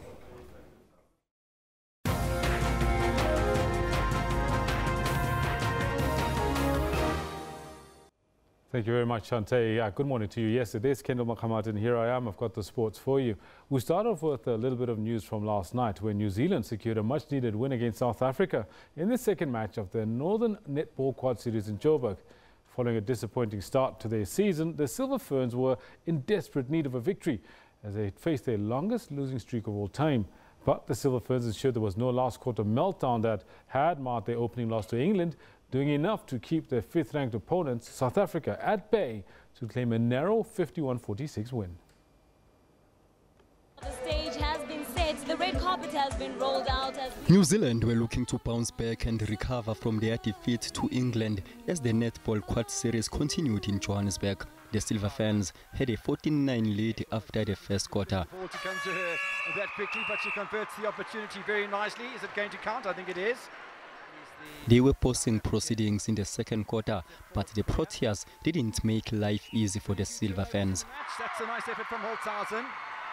At half-time, the score was 25-21 to New Zealand. By Hakatau, and Potgieter will reduce the deficit to 4. By the end of the third quarter, however, the gap had increased to 5. They went into the last quarter with the score 39-34 to New Zealand. It will make no mistake. He's very economical, very cool, calm and collected. The Proteas ensured the Silver Ferns felt the pressure as they kept the score dangerously close. The Silver Ferns were able to hold off a late rally from the Proteas to record their first win of the 2018 series. Movement by Pretoria, because what Pretoria did, I mean, Potgieter. It's a 6-goal margin at the moment. To make that a 5-goal margin. Lovely work done on the rebound there from Lenise Potgieter. And we come to the end of that encounter. Absolutely tremendous stuff from both sides. And New Zealand's Grace Kara, who played her 50th match last week, was named player of the match. South Africa will have the chance to bounce back when they play England on the final day of the Quad Series on Sunday. On the same day, New Zealand will face the World and Commonwealth Games champions, Australia, who have won 2 of the 3 Quad Series held to date. Tutu Zindlovu, SABC News. Right, now we've got a test on the go out at the Bull Ring in Johannesburg. South Africa up against India in what's more than just a dead rubber. South Africa is trying to whitewash, the very first whitewash ever against India, trying to do that against them. And India's trying to hold on to gather some, a little bit of respectability to their tour of South Africa. We've got pictures that are coming to you from the Wanderers, brought to you by SABC, that we want to give you right now to take a taste test of what's going on there. Something happening, and you just feel that there's action all the time. So I mean, essentially, it's boiled down to here. Good running. That's good, positive batting. It's not just the stroke play, but also the running and intent between wickets. And that's where Kohli's so good. He's been like that all series long, leading from the front as far as intensity and positivity goes. Aggressiveness, just showing that he belongs and making his presence felt out there in the middle. But yeah, man, it's a tough one. I mean, I suppose, you know, the umpires will obviously want to look at danger to the players. That's what they be looking at. But I mean, from a cricket perspective, the spectacle, the fact that we're down to a shootout with 1 innings, and that's essentially where we are now. It's almost like a one-day game, isn't it? That's what it's come down to. A one-day game with no time limit. Oh wait, a one-day game in 3 days. As you can see, we've got Murali Vijay and Virat Kohli, both right-hand batsmen at the crease on 25 and 24 respectively. Murali has actually faced 117 balls so far, but doing extremely well with Vernon Philander and Kagiso Rabada on the attack for South Africa. Current score right now is nothing less than 97 for 3 for India, and they lead by 90 runs with 7 wickets remaining. We move on to other sporting stories that are making headlines this morning. South Africa started the Sydney leg of the World Rugby 7 Series on a high note by thrashing Minnows Papua New Guinea 50-0 to send a strong warning to their opponents in the tournament. They scored 8 tries, with Roscoe Speckman crossing the line 3 times. But the Blitzboks, who are Series and Sydney defending champions, are expecting to face a little tougher opposition when they face England. But they first take on Spain ahead of the knockout round on Sunday. Now, here's some of the highlights from that Papua New Guinea match. South Africa get on with that. Headed across to Speckman is an easy way to open the account in Sydney. The old 1-2 across to Roscoe. Speckman slips around, holds the ball up beautifully for Heddle. Look at the running lines here from Ruan Nel. Reaches out. There's another 5 for the Blitzbokker. Right onto the PNG sticks here. Here he is again. Heddle. Heddle holds it up for Ruan Nel. There's his second. Ruan Nel. Justin Heddle. Now he gets to snap into attack as well. Ball across the face goes to Sinatla. Sinatla hits first gear, maybe touches second, and that's all he needs. Maybe this time round Speckman will grab his third. He gets the hop on him. Hattie time for Roscoe Speckman. South Africa chasing a 50-point buffer. They go tight, spinning out the tackle and tapping it down. Cecil, Africa for the Blitzbokker.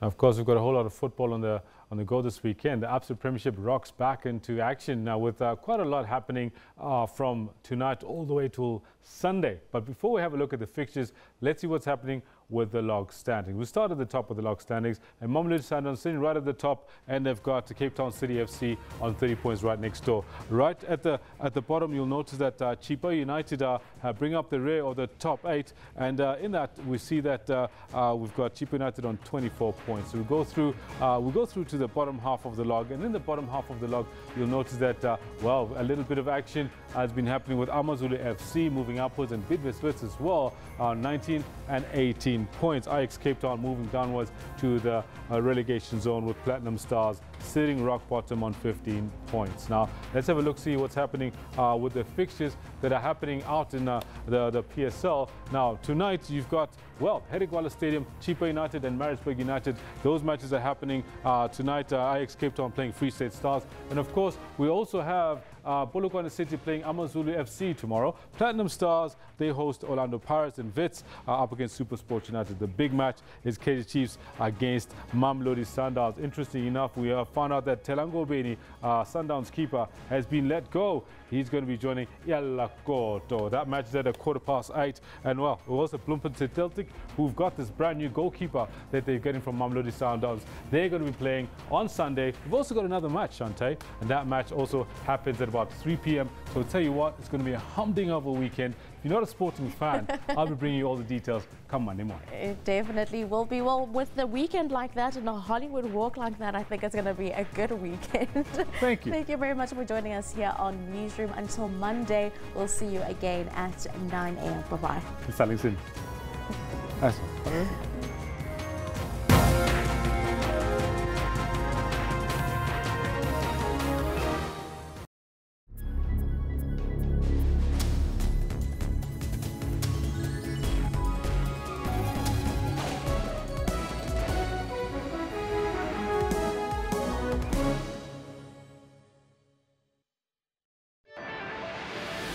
Violence against women, it also talks to such behavior where teachers, instead of educating kids and give them dignity, they strip them of their dignity. The First Lady. The First Lady, her action, it's just unacceptable. I must say that it cannot be condoned. If I had it my way, I would say we had to act and make sure that he goes to jail. This scourge is not ceasing. The angry people, the intolerant, it's so huge. So then the scourge finds itself within that particular environment. You cannot say that it's a standalone. It's influenced by social ills, economic challenges. Join me in Port Said live.